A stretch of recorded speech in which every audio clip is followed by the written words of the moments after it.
When you're at your lowest, life often sends you a mirror, not to show you who you are, but to remind you who you were meant to become. This wasn't a lesson Rachel had planned on learning that morning. But as her fingers clutched the divorce papers in the courthouse hallway, her world, already cracked and splintered, seemed to be breaking for good. The divorce papers felt like sandpaper in Rachel's trembling hands as she sat in the courthouse hallway. Her 7-year-old daughter, Lily, clung to her side, asking why Daddy wasn't coming home anymore. Through the glass doors, Rachel could see her husband, David, laughing with his lawyer and his new girlfriend, the same woman who used to be Rachel's best friend. The woman who had been in their home, playing with Lily, eating Rachel's cooking, all while sleeping with her husband behind her back. "Mrs. Morgan, we need to discuss your settlement." David's lawyer had said that earlier that morning with a smirk that made Rachel's stomach turn. "Given your lack of education and work experience, we think $50 a week in child support is quite generous." $50. For her daughter. After 12 years of marriage, after supporting David through law school by working double shifts at the bakery, after giving up her own dreams to build his career, they wanted to give her $50 and send her away like she was nothing. Rachel had no money for a good lawyer. The public defender assigned to her was a tired-looking man who seemed more interested in his phone than fighting for her rights. David knew this. He knew she was trapped, desperate, with nowhere to go. Their house would go to him, their car would go to him, everything would go to him, while she walked away with nothing but the clothes on her back and a child to feed. The courthouse was cold and gray, matching the feeling in Rachel's heart. She watched other families going through their own legal battles, but none of them looked as defeated as she felt. Her pale skin and red hair, features David used to say were beautiful, now just felt like more things the world would judge her for, as a single mother with no resources. "Rachel, honey, you need to sign these papers," David's lawyer said, approaching her with the documents in hand. "The sooner we get this done, the better for everyone." But before Rachel could respond, before she could sign away her dignity and her daughter's future, the sound of car engines filled the air outside. Not just any cars, expensive cars. Very expensive cars. Through the courthouse windows, Rachel saw something that made her heart stop. A long black limousine pulled up to the curb, followed by 2 more luxury vehicles. Men in sharp suits stepped out, looking like they owned the world. But what caught everyone's attention was the older white woman who emerged from the limo with the grace of royalty. She was tall and elegant, wearing a coat that probably cost more than Rachel made in a year. Her silver blonde hair was styled perfectly, and her jewelry sparkled like stars. She walked toward the courthouse entrance with purpose, her heels clicking on the pavement like a countdown to something big. People in the courthouse stopped what they were doing to stare. Lawyers paused their conversations. Even the security guard straightened up. This woman commanded attention without saying a word. David's face went pale as he looked through the window. His girlfriend grabbed his arm, whispering urgently in his ear.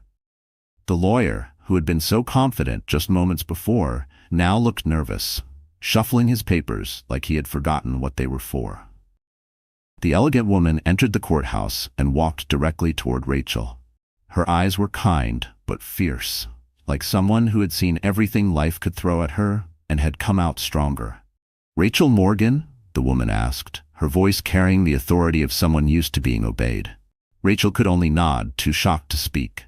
David stood frozen, his mouth open like a fish. His girlfriend looked like she wanted to bolt. Even the confident lawyer seemed to shrink under Elizabeth's gaze. "I'm sorry, who are you?" David finally managed to stammer. Elizabeth didn't even look at him.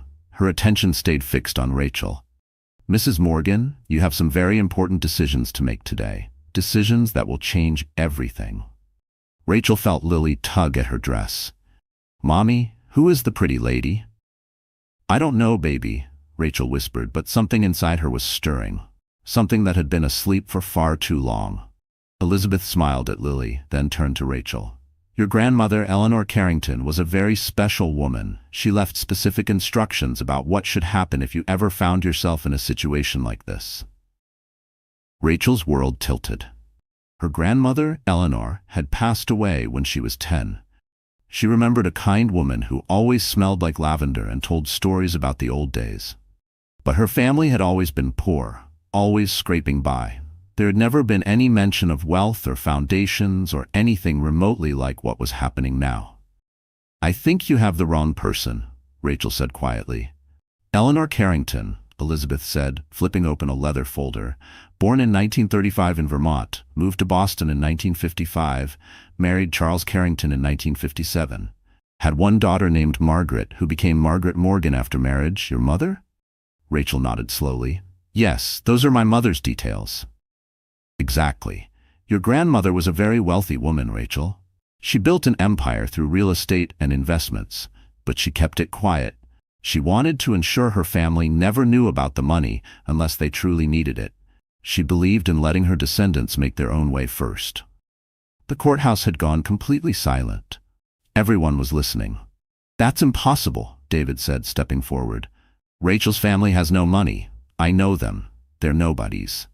Elizabeth's eyes finally turned to him, and the look she gave could have frozen fire. "Mr. Morgan, I suggest you stay quiet. This conversation no longer concerns you." Rachel felt something stir inside her, something she hadn't felt in years. Hope, not the kind she had been pretending to have. Real hope. "What are you saying?" Rachel asked, her voice barely above a whisper. "I'm saying that you are the sole heir to the Carrington estate," Elizabeth replied, "worth approximately $47 million. Your grandmother left very specific instructions. If any of her descendants ever faced divorce due to adultery, they were to receive their full inheritance immediately, along with the full support of our legal team."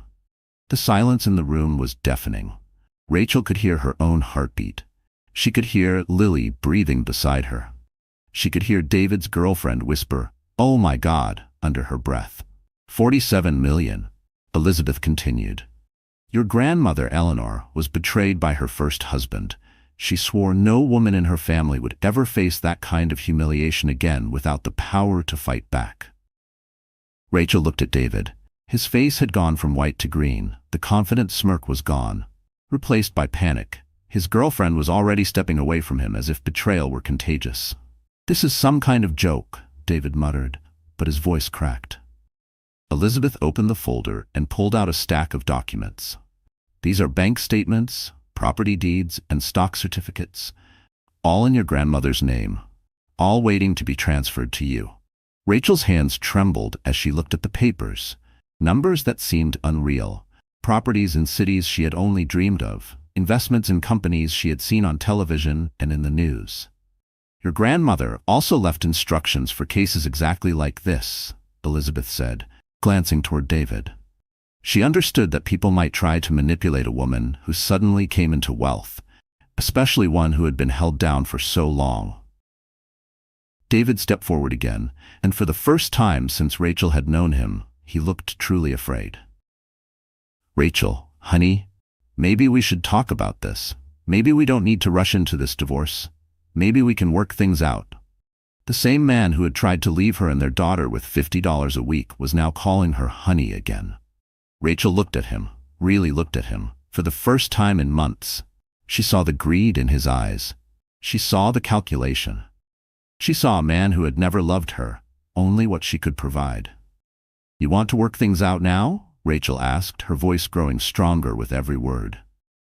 "I made mistakes, Rachel. People make mistakes.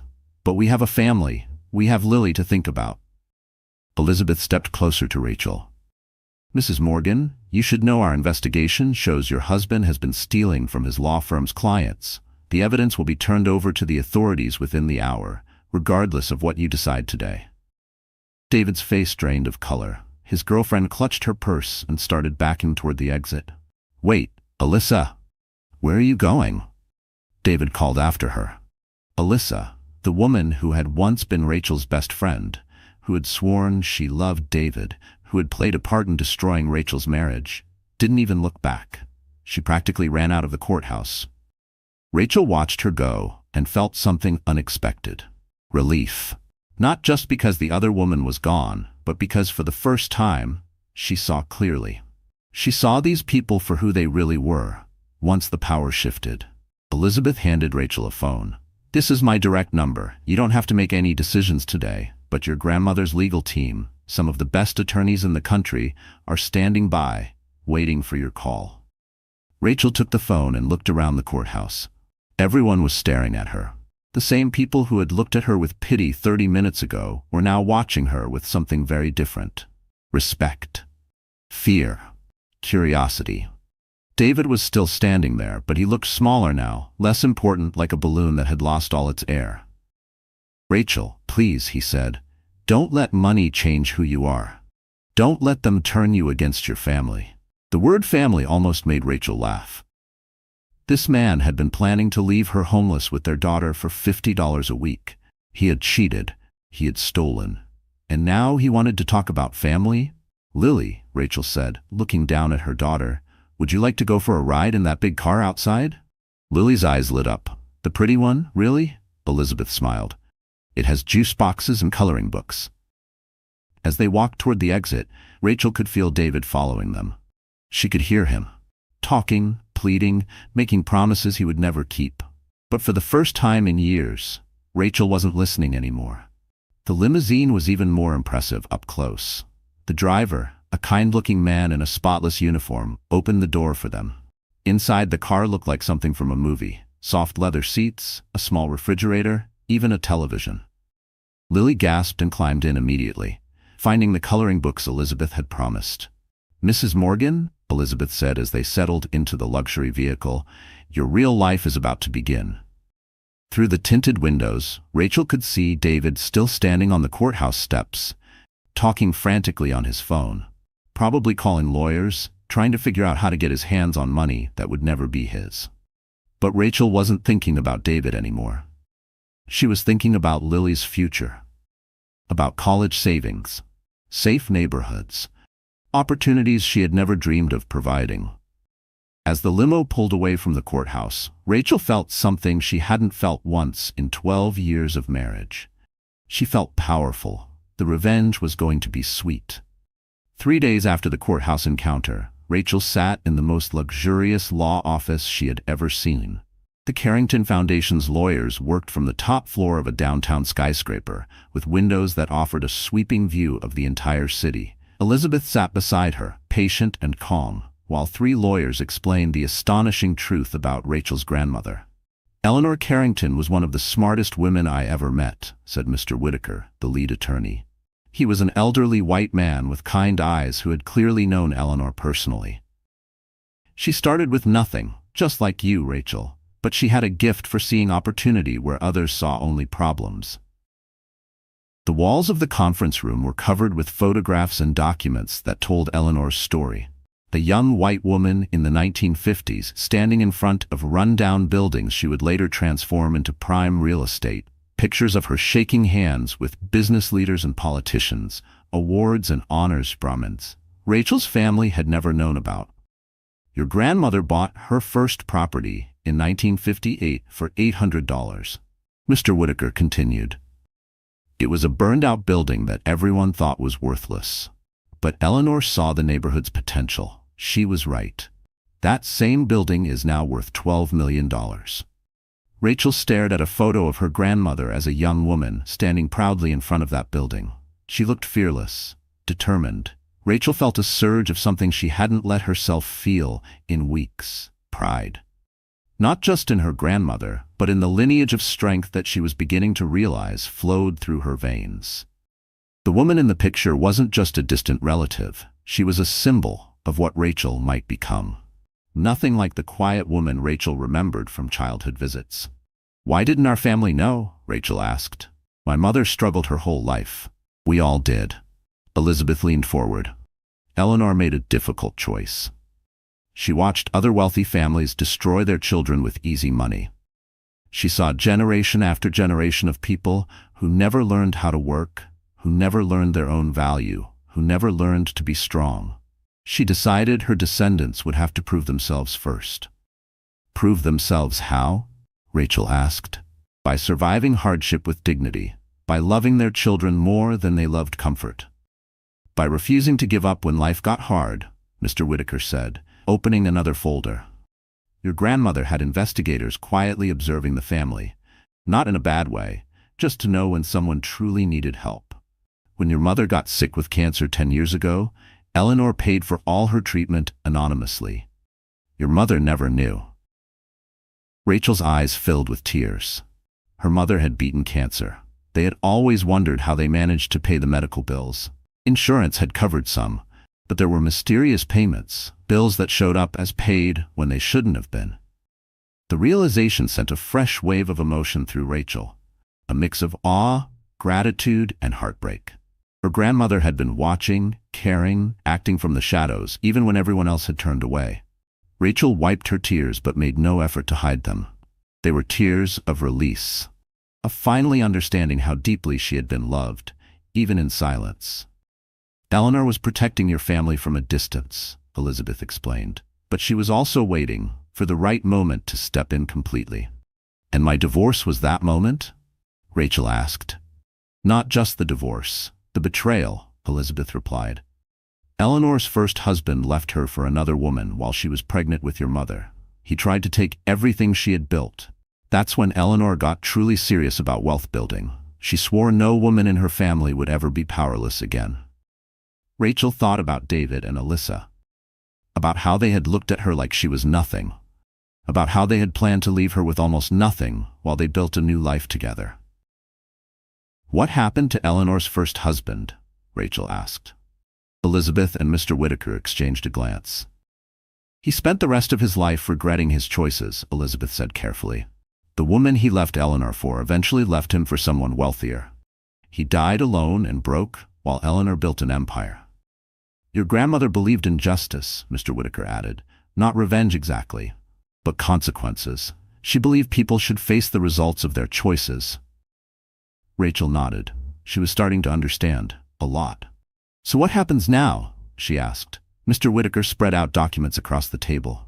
Now, you inherit everything. $47 million in liquid assets, properties worth another $30 million, and businesses that generate approximately $2 million in income per year.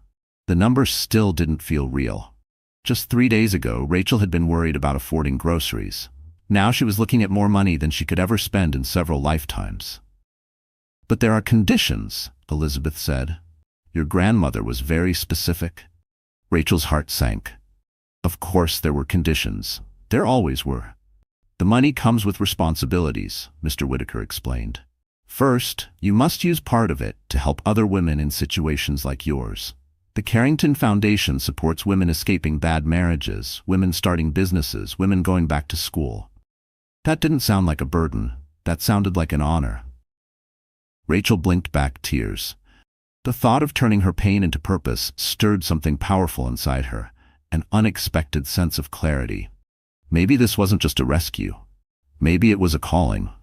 Second, you cannot give any money to your ex-husband or to anyone who betrayed you. Eleanor was crystal clear about this. People who reveal their true character don't get second chances. Rachel nearly laughed. She had absolutely no intention of giving David anything. Third, you must be wise about how you use your power. Your grandmother built this fortune by being clever, not cruel. She believed in winning with intelligence, not by causing unnecessary pain. Elizabeth pulled out another set of documents. Your grandmother also left you a letter. She wrote it 20 years ago, but it's like she knew exactly what would happen. With trembling hands, Rachel opened the envelope. Her grandmother's handwriting was neat and strong, even though she would have been in her 70s when she wrote it. My dear granddaughter, Rachel read aloud, if you are reading this, then someone has broken your heart and tried to break your spirit. I'm sorry you had to feel that pain, but I'm not sorry it led you here. Rachel's voice caught, but she kept reading. You come from a line of strong women. We have survived every kind of hardship this world could throw at us. But more than surviving, we've learned how to thrive. The money I am leaving you is not just money. It is power. It is freedom. It is the ability to stand tall and look anyone in the eye as their equal. Elizabeth handed Rachel a tissue. Use this power wisely. Rachel continued reading. Help other women find their strength. Show your daughter that women can be anything they choose to be. And remember, the best revenge is not hurting those who hurt you. The best revenge is becoming so successful that their opinions stop mattering. Rachel paused, her hand trembling slightly. As powerful as the letter was, a wave of doubt crept in. What if she wasn't strong enough? What if she failed? Not just herself, but the legacy now entrusted to her? There had been so many moments in her life when she had felt invisible, dismissed, or not enough. The fear of not living up to her grandmother's vision pressed heavy on her chest. Rachel looked up at Elizabeth and Mr. Whitaker. Both of them were smiling. "Your grandmother was a remarkable woman," Mr. Whitaker said, "and from what I can see, you're just like her." "I don't feel remarkable," Rachel admitted. "I feel scared." "Good," Elizabeth said. "Scared means you'll be careful. Scared means you'll think before you act. Your grandmother was scared when she started, but she did it anyway." Rachel gave a faint smile. Maybe fear wasn't a sign of weakness. Maybe it was just a reminder that what she was about to do really mattered. Rachel looked out the window at the city below. Somewhere down there, David was probably still trying to figure out what had happened. Somewhere down there, Alyssa was likely realizing she had backed the wrong man. But Rachel wasn't thinking about them anymore.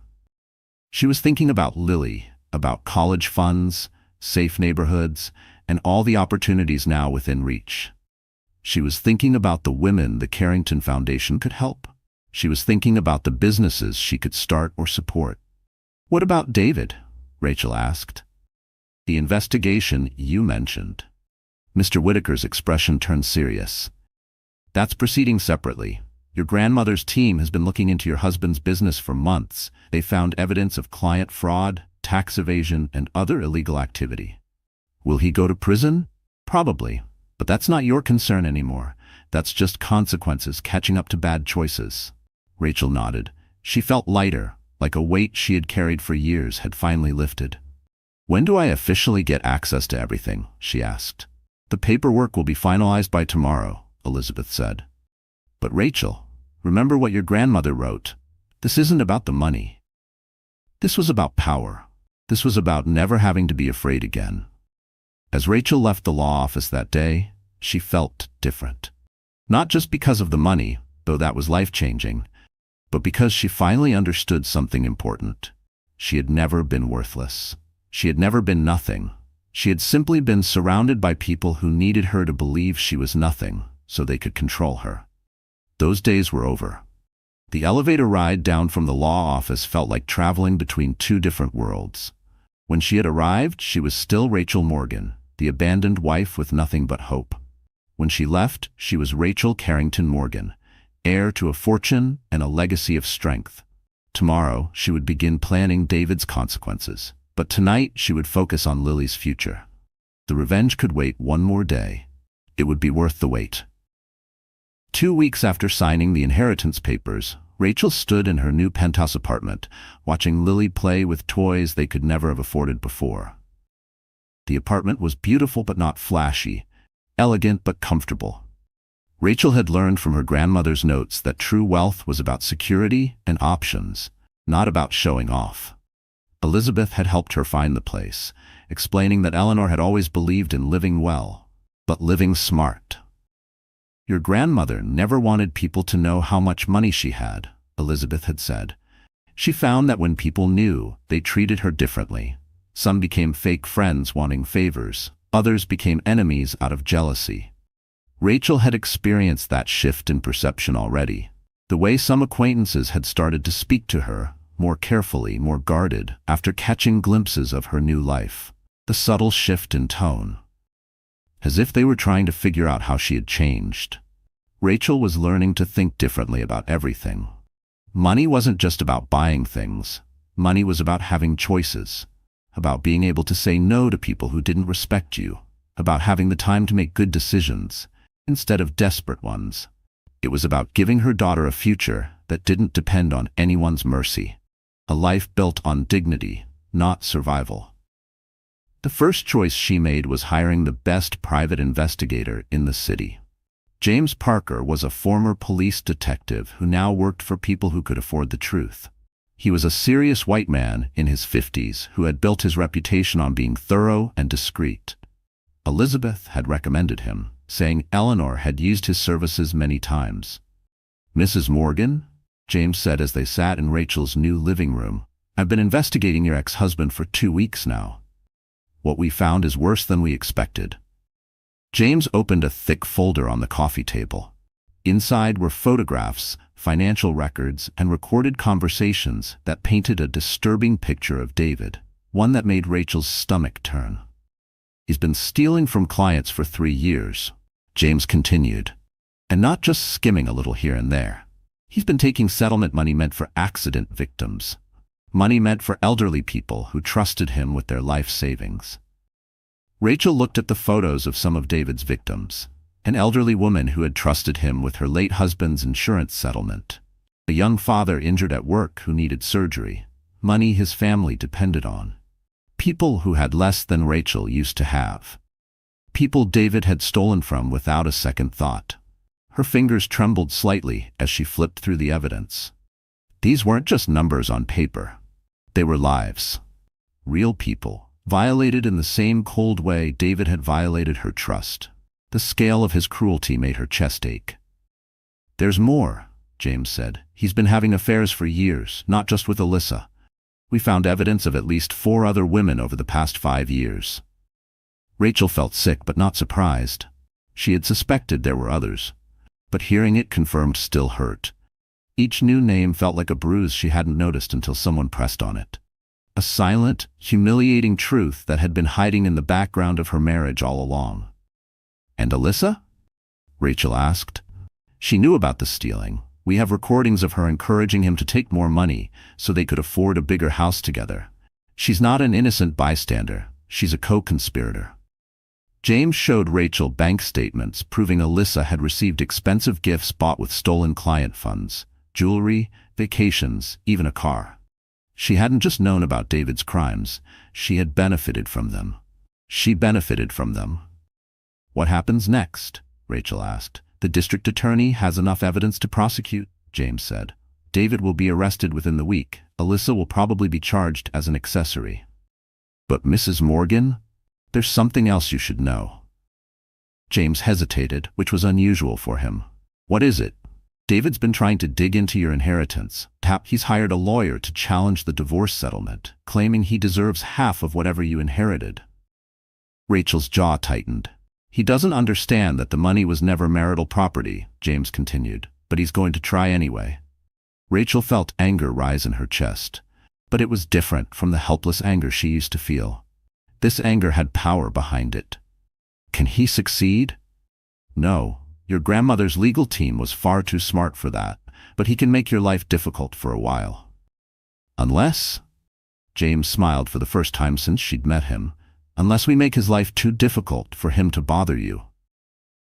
That afternoon, Rachel met with Elizabeth and Mr. Whitaker to discuss strategy. They sat in the same conference room where Rachel had first learned about her inheritance, but now she felt like she truly belonged there. Your grandmother faced a similar situation, Mr. Whitaker explained. Her ex-husband tried to claim a share of her fortune. Eleanor handled it very cleverly. What did she do? Elizabeth pulled out an old legal file. She bought the building where his law office was located. Then she bought the building where he lived. Then she bought the company that held his car loan and his credit cards. Rachel's eyes widened. She owned everything in his life? Not to hurt him, Elizabeth said, but to control the situation. When he realized she could make his life extremely difficult, he stopped trying to make hers miserable. It was what you might call mutually assured destruction, Mr. Whitaker added, except Eleanor held all the cards. We're not suggesting you do exactly what she did, he continued, but we are suggesting that you think strategically. David is about to face serious legal trouble. If he's busy and broke from defending himself in court, he won't have the resources to bother you with lawsuits. You want me to make sure he's prosecuted? We want you to make sure justice happens, Elizabeth corrected gently. Your grandmother always said, the difference between revenge and justice is that justice helps other people too. Rachel understood. David's victims deserved restitution. Other people deserved to be protected from him in the future. What about Alyssa? What about her? Elizabeth asked. She was my best friend for 8 years. We were like sisters. Elizabeth's expression softened. Rachel, Your grandmother learned something painful about friendships. Sometimes, people show their true character when money or power is involved. Alyssa showed you who she really was, when she thought you nothing left to offer. But now that I have money, she'll probably try to come back, with excuses and apologies. She'll say she made mistakes. She'll say David forced her or tricked her. Rachel thought about that. She thought about all the nights Alyssa had sat in her kitchen, complaining about her husband, accepting Rachel's advice and support, all while secretly sleeping with David. What would my grandmother have done? Mr. Whitaker answered. Eleanor believed in closing doors that needed to be closed. Some people get second chances. Some people don't. The key is knowing the difference. That evening, Rachel tucked Lily into bed in her new bedroom. Lily had adjusted to their new life with the easy flexibility only children possess. She liked her new school, had made new friends, and seemed happier than she had in months. "Mommy?" Lily asked as Rachel turned off the light. "Are we rich now?" Rachel sat back down on the edge of the bed. She'd been wondering when Lily would ask that question. "We're comfortable now," she said with a smile. Rachel said carefully, "We don't have to worry about money anymore." "Is that why Daddy keeps calling?" Lily asked. Rachel's heart clenched. David had been calling every day, sometimes multiple times, trying to convince her to meet with him. She had been shielding Lily from those conversations, but children noticed everything. "Daddy's going through some difficult times right now," Rachel said. "But you don't need to worry about that. That's grown-up stuff." "I heard you talking to Elizabeth," Lily said, "about Daddy being in trouble." Rachel sighed. She had tried to protect Lily from overhearing too much, but it was impossible to shield her from everything. "Lily, sometimes people make bad choices, and those choices have consequences. Like when Daddy chose Alyssa instead of us?" The innocence and directness of the question broke Rachel's heart. "Yes, baby, like that." Lily was quiet for a moment. "I'm glad we live here now. I like our new home." "Me too, sweetheart. Me too." After Lily fell asleep, Rachel sat in her new living room, looking out at the city lights. Her phone rang, and David's name appeared on the screen. This time she answered. "Rachel, thank God." David's voice was desperate. "We need to talk." "No, we don't. Please, just listen. I know about the money. I know about your grandmother. Rachel, we could have everything. We could be a family again. A rich family." Rachel almost laughed. "A family? David, you're about to be arrested for stealing from your clients." There was silence on the other end. You know about that?" "I know everything. I know about all the affairs. I know about Alyssa helping you steal. I know about the elderly woman whose retirement savings you spent on gifts for your girlfriends." "Rachel, I can explain." "No, you can't. And you know what's funny, David? If you had just been a decent husband, you would have been rich beyond your dreams. But you couldn't wait. You couldn't be faithful. You couldn't be honest." "It's not too late," he said, his voice cracking. "We can fix this." "You're right," Rachel said calmly. "It's not too late. Not too late for you to face the consequences of your actions. Not too late for your victims to get justice. Not too late for me to make sure you never hurt anyone else the way you hurt me." "Rachel, please."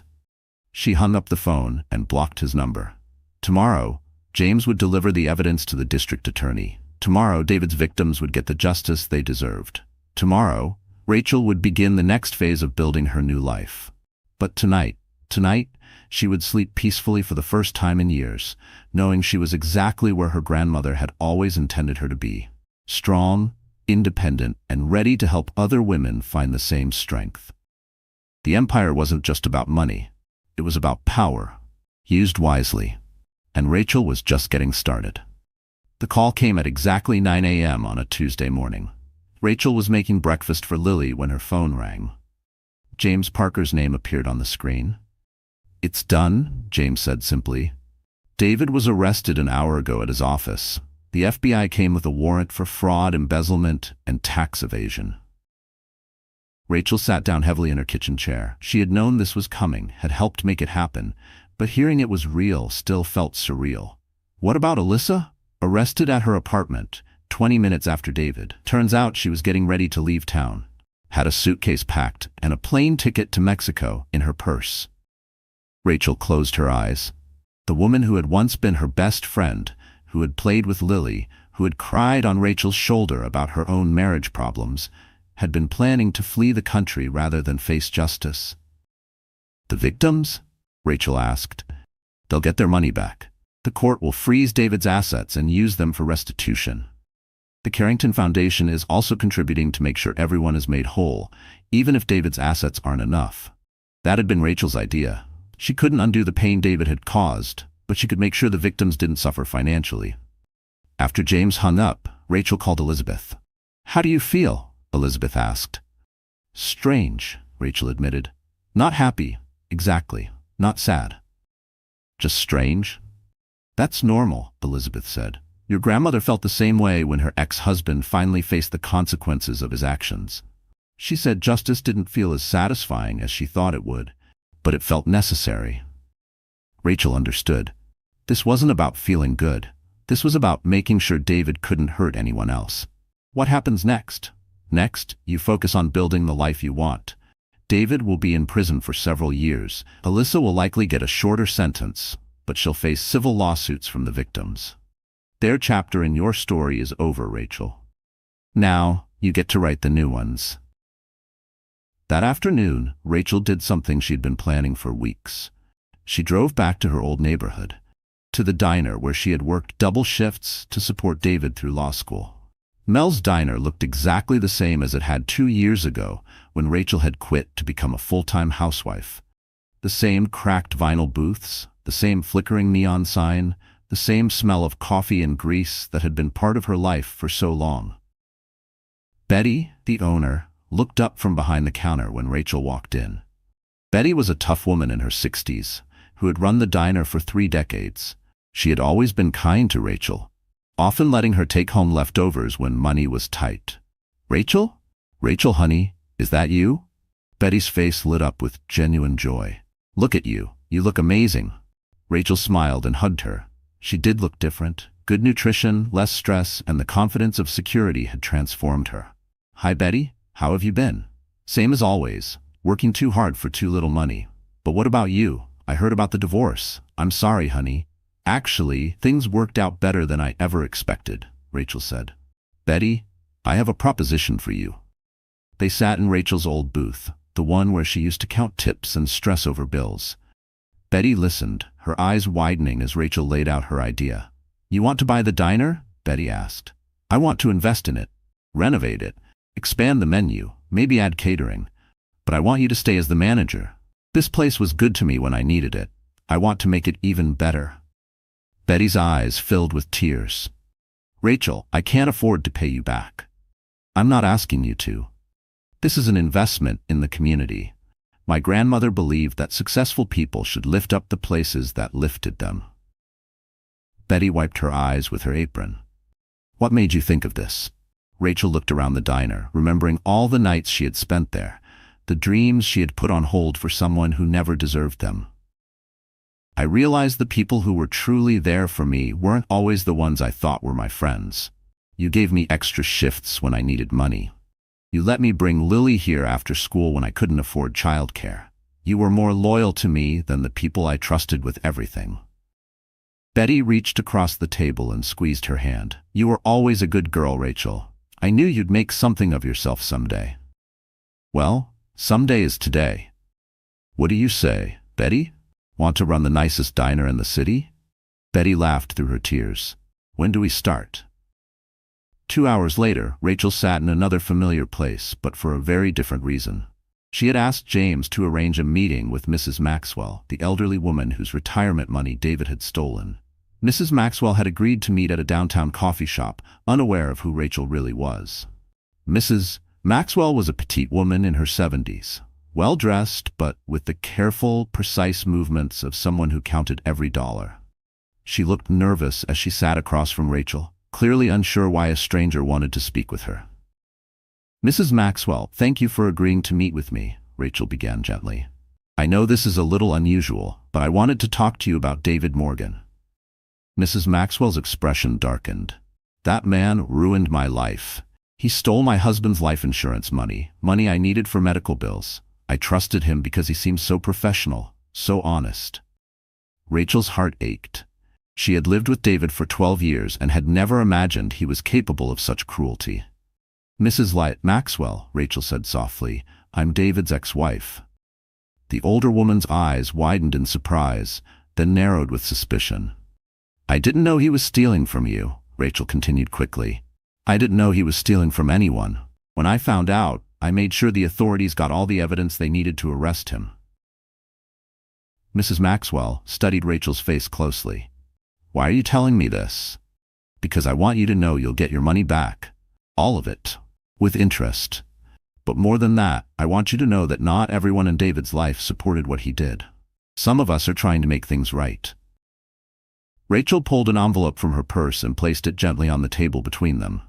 "What is this?" Mrs. Maxwell asked cautiously. "It's a check," Rachel replied. "For your medical bills, the ones you couldn't pay because David stole your money. I know it doesn't undo what happened, but I hope it helps." Mrs. Maxwell opened the envelope with trembling hands. Her gasp was audible when she saw the amount. This is more than he took from me. You deserve compensation for the stress and hardship his actions caused. And Mrs. Maxwell, if you ever need legal help in the future, here's the card for the best law firm in the city. They represent my family now. They'll never charge you a fee." Rachel slid a business card across the table. "Whitaker, Steele and Associates, the same firm that managed the Carrington Foundation." "I don't understand," Mrs. Maxwell said, her voice cracking. "Why are you doing this?" Rachel thought of her grandmother's letter, the responsibility that came with power and wealth. "Because someone once told me that the best revenge isn't hurting the people who hurt you. The best revenge is becoming so successful that you can help the people they harmed." Mrs. Maxwell reached across the table and gently took Rachel's hand. "Your husband was a terrible man, but you are a good woman." "Ex-husband," Rachel corrected with a soft smile. "And thank you." That evening, Rachel picked Lily up from her new school. Lily was thriving at the private academy Rachel could now easily afford, making friends and excelling in her classes.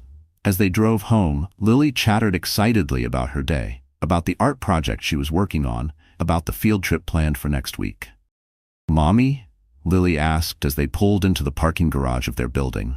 "Tommy at school said his dad saw our old daddy on the news." Rachel's stomach turned. She had hoped to control how Lily found out about David's arrest. But children talked. Word always found a way. "What did Tommy say?" Rachel asked gently. "He said Daddy was on TV, that he got arrested. He said Daddy stole money from people." Rachel parked the car and turned in her seat to face her daughter. Lily's face was serious, far too serious for a 7-year-old. "Lily, what Daddy did was wrong. He took money that belonged to other people, money they needed for really important things like medicine and food." "Like stealing?" Lily asked quietly. "Like stealing. But worse, because those people trusted him to help them." Lily sat quietly, absorbing this with the strange, deep understanding that only children could bring to grown-up problems. "Are we in trouble because of what Daddy did?" "No, baby," Rachel said softly. "We're not in trouble. Daddy made his own choices, and now he has to face the consequences of those choices. But his choices don't affect us anymore." "Good," Lily said firmly. "I didn't like how he made you cry." Rachel's eyes filled with tears. She had tried so hard to hide her pain from Lily, but children saw everything. "I don't cry about Daddy anymore," Rachel said truthfully. "Now I'm focused on making sure we have a good life together." "I like our new life," Lily said. "I like our new house and my new school and how you smile more now." That night, after Lily was asleep, Rachel sat in her home office, reviewing the renovation plans for Betty's diner. Elizabeth had connected her with an architect who specialized in restaurant design, and the preliminary sketches were stunning. The new Mel's would be twice the size, with a modern kitchen, cozy seating, and even a private dining room for special events. But the diner was just the beginning. Rachel had been studying her grandmother's business model, learning how Eleanor Carrington had built wealth by recognizing undervalued opportunities and treating people with fairness. Rachel was determined to follow that path. Her phone rang, interrupting her thoughts. The caller ID showed an unknown number. "Hello?" "Rachel, it's Alyssa." Rachel's blood ran cold. Alyssa was supposed to be in jail. "I made bail," Alyssa said quickly, almost as if she could sense Rachel's reaction. "Rachel, we need to talk. I need to explain what really happened." "No, we don't. Please, just listen. David forced me into this. He said if I didn't help him, he'd leave me with nothing. I was scared, Rachel. I was desperate." Rachel sat silently, listening to the voice of the woman who had once been her closest friend, the woman who had been her maid of honor, who had held Lily as a baby, but all she could hear now were lies. "Alyssa, I know you were planning to flee to Mexico. I know you spent stolen money on jewelry and vacations. I know you encouraged David to steal more so you could afford a bigger house." There was a long silence on the other end. How do you know that?" "Because I have resources now, Alyssa. Resources you didn't know about when you decided I was worthless." "Rachel, I made mistakes, but our friendship meant something. All those years. All those years you were sleeping with my husband behind my back. All those years you were sitting in my kitchen accepting my support while plotting to destroy my marriage. It wasn't like that. It was exactly like that. You made your choice when you thought I had nothing to offer. You don't get to make a different choice now that you know I have money." "Please, Rachel, I'm facing prison. I'm going to lose everything." "You already lost everything that mattered when you betrayed the people who loved you." Rachel hung up and blocked Alyssa's number, just like she had done with David's. Some doors, as her grandmother once wrote, needed to stay closed. The next morning brought better news. James called with an update. "The local paper's running a front-page story on David's arrest," he said. "They're highlighting how the Carrington Foundation is stepping in to compensate the victims." "Good," Rachel said. "I want people to know that not everyone in David's life supported what he did." "There's something else," James added. 3 lawyers from David's firm have resigned. They've been getting calls from clients asking if their money is safe. His actions have destroyed the firm's reputation." Rachel felt a flicker of satisfaction, but it was tempered with concern for the innocent employees who would suffer. The receptionists, paralegals, the honest attorneys who had nothing to do with David's crimes. "James, can you get me a list of the staff who are losing their jobs because of this?" "I can. Why?" "Because my grandmother believed in helping innocent people who got hurt by someone else's bad decisions." That afternoon, Rachel made another visit, this one to David's old office, former law firm. The office was in disarray, with boxes being packed and employees looking stunned and defeated. Rachel found David's longtime secretary, a woman named Margaret, who had always been kind to her during the marriage. Margaret looked up from her desk with red-rimmed eyes. "Rachel, what are you doing here?" "I came to see how you're doing," Rachel said gently. "I know this must be incredibly hard for you." Margaret's composure broke. 20 years, she whispered. "I worked for this firm for 20 years. Perfect attendance. Staying late, covering for David when he was too hungover to come in. And now I find out he was stealing from clients the whole time." Rachel sat down across from Margaret's desk. "Margaret, you couldn't have known." "I should have," Margaret said, her voice cracking. "There were signs, expensive things he couldn't explain, cash deposits that didn't add up. But I trusted him." "That's not your fault. David was very good at making people trust him." Margaret wiped her eyes. "I'm 58 years old, Rachel. No one's going to hire a 58-year-old secretary. I'm probably going to lose my house." Rachel pulled a business card from her bag. "Margaret, how would you feel about working for a family foundation? The pay is better than what you made here. The benefits are excellent, and you'd be helping people instead of working for someone who hurt them." Margaret stared at the card for the Carrington Foundation. "You're offering me a job?" "I'm offering you a chance to be part of something good. You've always been professional, always kind. You deserve to work for people who appreciate that." Margaret began to cry again, but this time the tears were from relief. "Why are you helping me?" Rachel thought of her grandmother's philosophy, about lifting up the people who had done the right thing even when no one was watching. "Because someone once told me that when you have power, you have a responsibility to use it well." As Rachel left the law firm that day, she felt something unexpected. Not satisfaction from revenge, but a deeper peace, the kind that came from knowing she was building something positive from the wreckage of her old life. David was facing justice, Alyssa was facing consequences. The victims were being made whole, and the innocent people caught in the fallout were being given new chances. This was what her grandmother had meant when she talked about the difference between revenge and justice. Justice helped people heal. Revenge just continued the cycle of pain. Rachel had chosen justice, and it felt like the right choice. The first strike was complete, but it wasn't really a strike. It was a foundation being laid for something far greater. 3 months after David's arrest, Rachel's life had settled into a new rhythm. Lily was thriving at her new school, making friends with children whose parents were doctors, entrepreneurs, and professionals. Rachel had feared Lily might feel out of place in such an elite setting, but children adapted faster than adults ever could. The renovation of Mel's diner was nearly finished, and Betty had thrown herself into the grand reopening plans with the energy of someone half her age. But perhaps more importantly, Rachel was beginning to grasp the true magnitude of what her grandmother had created. The Carrington Foundation wasn't just about money. It was about relationships, networks, influence that stretched across the city and beyond. Elizabeth had been slowly introducing her to those networks, careful not to overwhelm her. Your grandmother built relationships the same way she built wealth, Elizabeth explained as they sat in yet another upscale restaurant, meeting another influential figure. Slowly, carefully, and always with mutual benefit in mind. Today's lunch was with Dr. Catherine Reed, a highly respected white physician who ran the city's largest medical group. Dr. Reed was elegant and commanding, the type of woman who owned every room she walked into.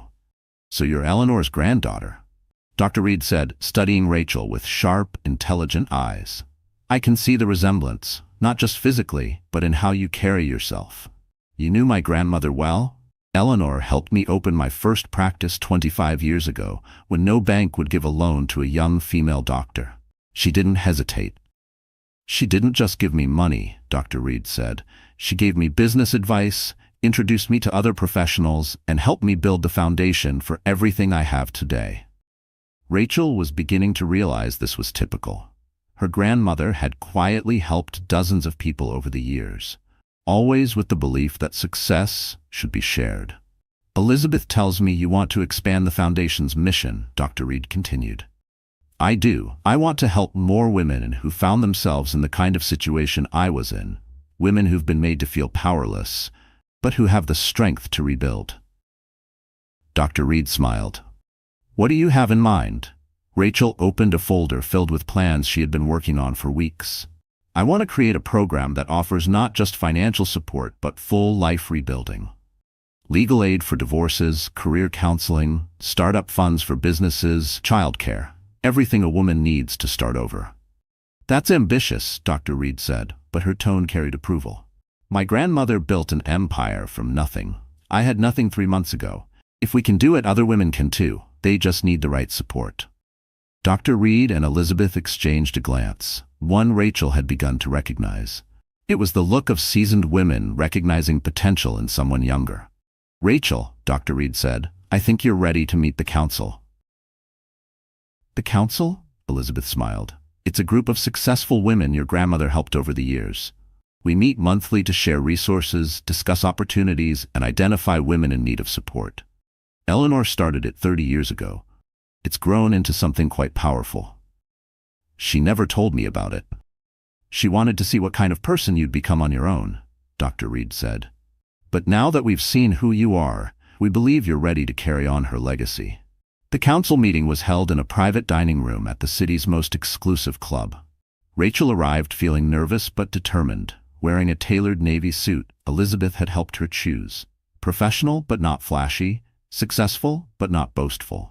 Inside, 12 women waited, each of them successful, each of them confident, each of them looking at Rachel with a level of focus that could be either encouraging or intimidating. Elizabeth stood to make introductions. Ladies, this is Rachel Carrington Williams, granddaughter of Eleanor Carrington and the new director of the Carrington Foundation. Around the table sat judges, entrepreneurs, physicians, attorneys, and politicians. Rachel quickly realized each of them had been helped by her grandmother at a pivotal point in their lives.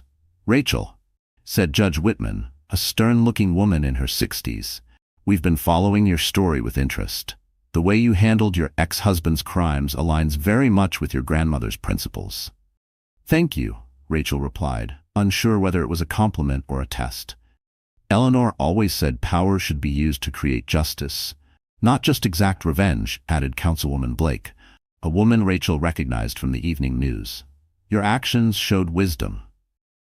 The meeting continued for over 2 hours, with each woman sharing updates on opportunities, challenges, and people who might need support. Rachel realized she was witnessing something extraordinary, a network of powerful women who used their influence to elevate others. "Now," Elizabeth said as the formal portion of the meeting ended, "we need to review Rachel's proposal for expanding the foundation." Rachel stood and presented her ideas with growing confidence. The council asked sharp, thoughtful questions, made valuable suggestions, and ultimately gave their full support. "This is exactly the kind of future Eleanor imagined," Judge Whitman said. "She always believed the foundation should grow with each generation."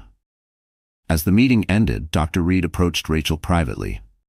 "There's something you should know," she said quietly. "Your ex-husband has been reaching out to several of us, claiming he's entitled to part of your inheritance due to community property laws." Rachel's stomach tightened. "What did you tell him?" "Nothing. But Rachel, he's not giving up. He's also been spreading rumors that you somehow manipulated your grandmother's will, that the money should rightfully be his." "Can he cause real trouble?" "Not legally. Your grandmother's attorneys were too meticulous for that. But he can cause embarrassment and distraction if you let him." Dr. Reed handed Rachel a business card. "This is Martin Maxwell, Mrs. Maxwell's grandson. He's a lawyer who specializes in stopping harassment and frivolous lawsuits. If David keeps pushing, Martin can shut him down permanently." That evening, Rachel sat in her home office, replaying the council meeting and Dr. Reed's warning in her head. She had hoped David's legal problems would keep him too busy to bother her. But desperation, it seemed, was fueling persistence.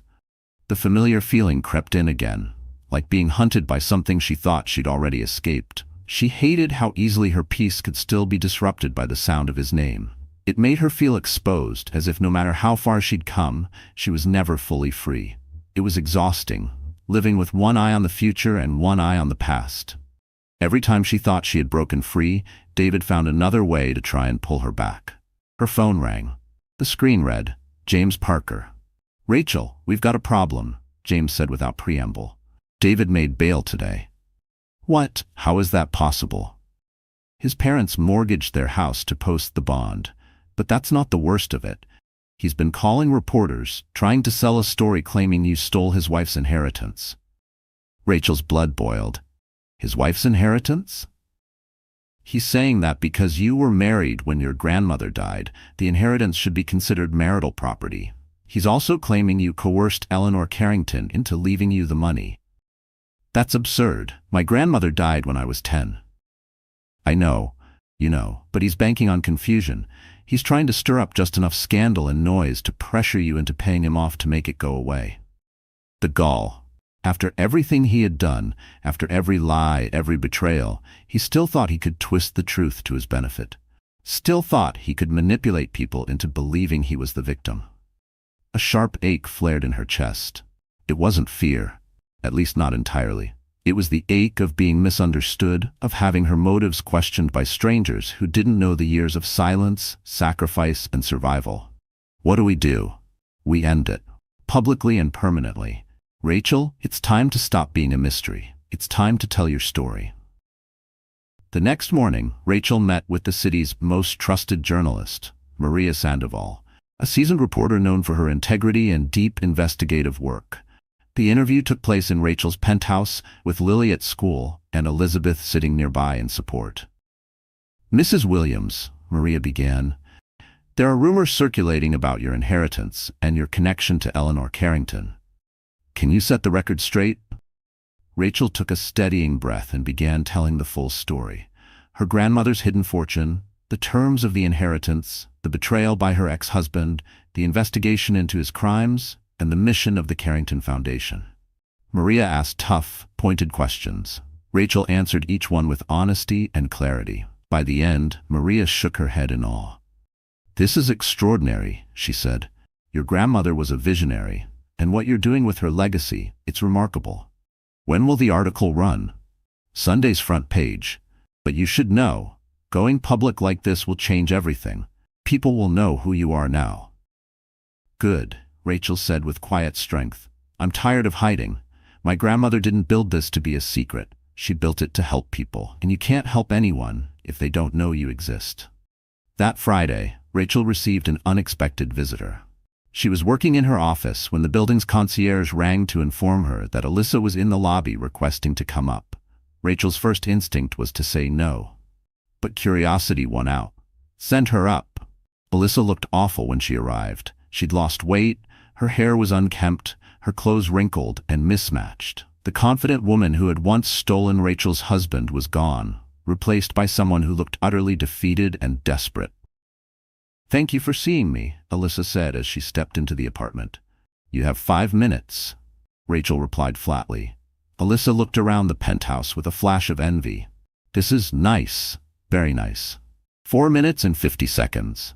Alyssa sank awkwardly onto the edge of the sofa, clearly uncomfortable.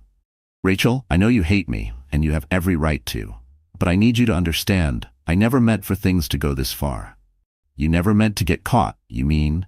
"I never meant to hurt you. The thing with David, it just happened, and the money stuff, I didn't realize how serious it was until it was too late." Rachel studied Alyssa's face, searching for any trace of sincere regret. All she saw was desperation and self-pity. "What do you want, Alyssa?" "I want us to be friends again. I know it sounds insane, but we were like sisters once. That has to count for something. We were like sisters while you were sleeping with my husband and helping him steal from innocent people." Alyssa's composure cracked. "I'm going to prison, Rachel. My lawyer says I'll probably get 3 years. My husband's divorcing me. I'm losing my house, my car, everything. Those are consequences, Alyssa. They happen when you make bad choices. But you could help me. You have all this money now. You could hire me a better lawyer." "No." The word cut through the air, cold and final. Alyssa blinked in disbelief, as if she truly hadn't expected Rachel to refuse. There it was again, the entitlement. The belief that Rachel's compassion could be mined like a resource. Alyssa hadn't come for forgiveness. She had come for rescue, without having earned a single ounce of it. "Do you know what you haven't said this entire time, Alyssa?" Rachel asked. "You haven't said you're sorry for betraying me. You haven't said you're sorry for hurting Lily. You haven't said you're sorry for helping steal from elderly people who trusted David. All you've done is ask for help with your consequences." Alyssa's face hardened. "So that's it? You're just going to let me go to prison?" "I'm not sending you to prison. Your choices are." Alyssa jumped to her feet. "You know what, Rachel? You think you're so much better than everyone now, with your money and your fancy apartment. But you're still the same pathetic woman who couldn't keep her husband happy." Rachel felt something shift inside her, like the last crack in a dam finally sealing. No more guilt. No more doubt. There was no sting in Alyssa's words, only the hollow clatter of a woman who had lost everything and still didn't understand why. "You're right about one thing, Alyssa. I'm different now. I've learned to value myself. I've learned that some people will only treat you as well as you demand. And I've learned that some doors need to stay closed forever." She walked to the door and opened it. "Goodbye, Alyssa. I hope prison gives you time to think about the kind of person you want to be when you get out." Alyssa left in silence. Rachel closed the door behind her with finality. The next morning, Maria Sandoval's article ran on the front page of the Sunday edition under the headline, "From Betrayal to Billions. Local Woman Inherits Fortune, Uses It for Justice." The article detailed Rachel's journey with sensitivity and clarity, her grandmother's legacy, David's crimes, and how Rachel turned pain into purpose. It explained inheritance laws, dispelling misinformation and rumors. By noon, Rachel's phone was buzzing nonstop. Interview requests, speaking engagements, and calls from people curious about the Carrington Foundation. But the most important call came from James Parker. "Rachel, turn on the news," James said. Rachel grabbed the remote. The TV screen flickered to show David standing outside the courthouse, looking gaunt and frantic, with a lawyer she didn't recognize at his side. My ex-wife has stolen millions that rightfully belong to our family, David said into the microphones. She used her connections to frame me for crimes I didn't commit. I didn't commit any of it, all to cover up her theft of money that should have been part of our divorce settlement, David declared to the crowd of reporters. One journalist raised a skeptical eyebrow. Mr. Reynolds, there's overwhelming evidence showing you embezzled funds from your clients. How do you explain that? Fabricated evidence, David replied weakly. My ex-wife has powerful friends now. They can make anything look real. Rachel watched from her penthouse as her ex-husband spiraled into public disgrace. He looked pathetic on TV, frantic, paranoid, and utterly devoid of credibility. Her phone rang again. This time it was Judge Meredith Walker from the council. Rachel, are you watching? Unfortunately, yes. Good. Let him keep talking. Every word makes him look more unhinged and makes you look more admirable. By the time he's finished, no one will believe a word he says. Judge Walker was right.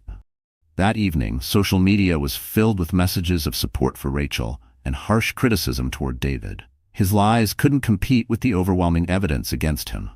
Rachel scrolled through the comments, not out of vanity, but from a place of stunned disbelief. People were defending her. Complete strangers were calling her brave, resilient, inspiring. The woman who once doubted her worth at every turn was now a symbol of something larger than herself. But more importantly, Rachel realized something powerful. She no longer cared what David said about her. His opinion had no weight, no control. She was truly free. 6 months after the inheritance, Rachel stood inside the freshly renovated Millie's diner, watching Betty train a dozen new employees. The grand reopening had drawn massive crowds, with glowing reviews in several local magazines. But the real pride came not from the revenue. It came from what the diner symbolized, a place that respected workers, nourished community, and offered second chances. Rachel, honey, come look at this. Betty called from behind the counter, holding up a newspaper clipping. We made the best breakfast in the city list. Rachel laughed and took the clipping. The critic had praised not just the food, but the warmth and dignity in every part of the diner's operation. An environment Betty had worked tirelessly to create. Rachel studied Betty's face as she beamed with pride. This was why the money mattered. Not the zeros in the bank account, but the transformation in people's lives. Your grandmother would be proud, Elizabeth Carrington said, stepping beside her with 2 mugs of Betty's signature coffee. Eleanor always said the best investments are the ones that strengthen community. Speaking of investments, Rachel said, I've been thinking about our next move. Over the past several months, Rachel had been quietly purchasing properties and small businesses across the city, not as a greedy developer, but to build something sustainable for working families, affordable housing, daycare centers, storefronts for first-time entrepreneurs. What did you have in mind? Elizabeth asked. David's old law firm building. It's going up for sale next week. Elizabeth raised an eyebrow. Now that's poetic. I want to turn it into a legal aid center. Rachel continued. Free legal help for women facing divorce, tenants fighting eviction, small business owners dealing with unfair contracts. Everything that David's firm should have been doing. Your grandmother would love that, Elizabeth said, smiling. The irony is perfect. Rachel smiled too, but there was something deeper in her eyes. Not revenge, justice. A way to reclaim something broken and use it for good. That afternoon, Rachel attended the monthly council meeting in Judge Walker's chambers. These women, judges, CEOs, educators, politicians, had become mentors and friends. Their gatherings were a new highlight in Rachel's life. Ladies, Judge Walker began, we have a situation that needs our attention. She passed around folders containing a new case file. A young mother named Christine is being harassed by her ex-husband. He's abusing the legal system to torment her with bogus custody battles and constant court hearings. This man has filed 17 motions in 6 months, Judge Walker explained. None of them have merit, but each one costs Christine time off work and legal fees she can't afford. What can we do? Asked Dr. Moore. The Carrington Foundation could provide legal representation, Rachel suggested. And if we can prove he's filing frivolous lawsuits, we can get him sanctioned. There's more, Judge Walker continued. I did some research on this man. He's a friend of David Reynolds. They were college roommates. Rachel felt a chill. You think David is behind this? I think David is encouraging his friends to test our resolve. If he can show he can still cause problems for women like Christine, he might believe he can still cause problems for you. Rachel considered the implications. David was still awaiting trial, still ranting to anyone who would listen, still convinced he deserved part of her inheritance. If he was now emboldening friends to harass other women, it was time for a stronger response. What if we make an example out of this case? Rachel suggested. What if we don't just defend Christine, but go on the offensive? What do you mean? Asked Councilwoman Washington. I mean we investigate him, the same way we investigated David. If he's harassing his ex-wife, odds are he's doing other shady things too. Men like this usually are. The council members exchanged glances. This was exactly the kind of strategy Eleanor Carrington had been known for. I like it, said Dr. Moore. We help Christine and send a message to David and his friends at the same time. Judge Walker smiled. Eleanor always taught us that the best defense is often a good offense. Within a week, James Parker had uncovered a disturbing pattern. Christine's ex-husband, a man named Jason, had been involved in insurance fraud, tax evasion, and had a record of domestic violence against multiple women. The Carrington Foundation's legal team filed complaints with the authorities and requested a restraining order to stop his harassment of Christine. But Rachel wasn't finished. She arranged to meet Christine in person to better understand her situation. Christine was a young white woman, likely in her late 20s, with 2 small kids and the weary look of someone fighting endless battles. They met at a coffee shop near Christine's job, a 24-hour gas station where she worked double shifts to cover Jason's constant legal attacks. Mrs. Reynolds, Christine said nervously, clearly overwhelmed to be sitting with someone she'd only read about in the newspapers. I don't understand why you're helping me. I don't expect anything in return, Rachel said. 6 months ago, I was in a situation a lot like yours. I had an ex-husband trying to destroy my life, and I felt completely powerless. But you had money. No, I didn't, Rachel said gently. I was facing divorce with nothing but $50 a week in child support and no way to fight back. Rachel paused, looking Christine in the eye. I know what it's like to cry yourself to sleep, to feel trapped, to pretend you're okay for your kids when you're falling apart inside. Her voice softened, filled with quiet strength. I'm not helping because I pity you. I'm helping because I've been you. She told Christine a short version of her journey, watching as hope crept into the younger woman's eyes. You're saying there's hope that things can get better? I'm saying Jason is about to find out there are consequences for tormenting women, and I'm saying you and your kids are going to be safe while he learns that lesson. 2 weeks later, Jason was arrested for insurance fraud. His accounts were frozen, stopping the flood of legal harassment. A permanent restraining order was issued, and he was facing serious prison time. But Rachel's favorite part was what happened next. The Carrington Foundation helped Christine with business training and startup funds to open her own gas station and mini-mart. 3 months later, Christine went from victim to business owner and employer. Mrs. Reynolds, Christine said at the grand opening, I don't know how to thank you. You can thank me, Rachel replied, by helping the next woman who needs it. That's how this works. We lift each other up. The story about Jason's arrest spread quickly through David's circle of friends. James Parker reported that several men who had been making threats or giving their ex-wives trouble suddenly became much more agreeable in their divorce proceedings. Fear is a powerful motivator, James noted during one of their weekly meetings. When men like David see their behavior has real consequences, they tend to adjust quickly. But David himself wasn't changing. If anything, his upcoming trial date made him more frantic and unhinged. He had started a blog called Justice for David Reynolds, posting daily rants about how Rachel had stolen his rightful inheritance. He's getting more erratic, James warned. Desperate people do unpredictable things. Rachel's biggest concern wasn't the blog, it was Emma. At 8 years old, Emma was aware enough to sense tension and overhear whispers, but too young to fully grasp the complexities of her father's legal mess. Mommy, Emma said one night as Rachel tucked her in, The kids at school are saying stuff about Daddy. Rachel's heart tightened. What kind of stuff? They're saying he's a bad guy, that he stole money. Rachel sat on the edge of Emma's bed, choosing her words with care. Emma, your dad made some really bad choices. He took money that didn't belong to him, and that's against the law. That doesn't mean he's a bad person deep down, but it does mean he did the wrong thing. Are you mad at him? I'm disappointed. I'm sad that he chose to hurt people instead of help them. But I'm not angry anymore. Do you think he's sorry? Rachel thought for a moment. From everything she had seen, David was sorry he got caught, but not sorry for what he'd done. I think he's sorry that his bad choices brought him trouble, but I don't think he understands yet how deeply he's hurt others. Emma was quiet, thinking. I'm glad we don't live with him anymore.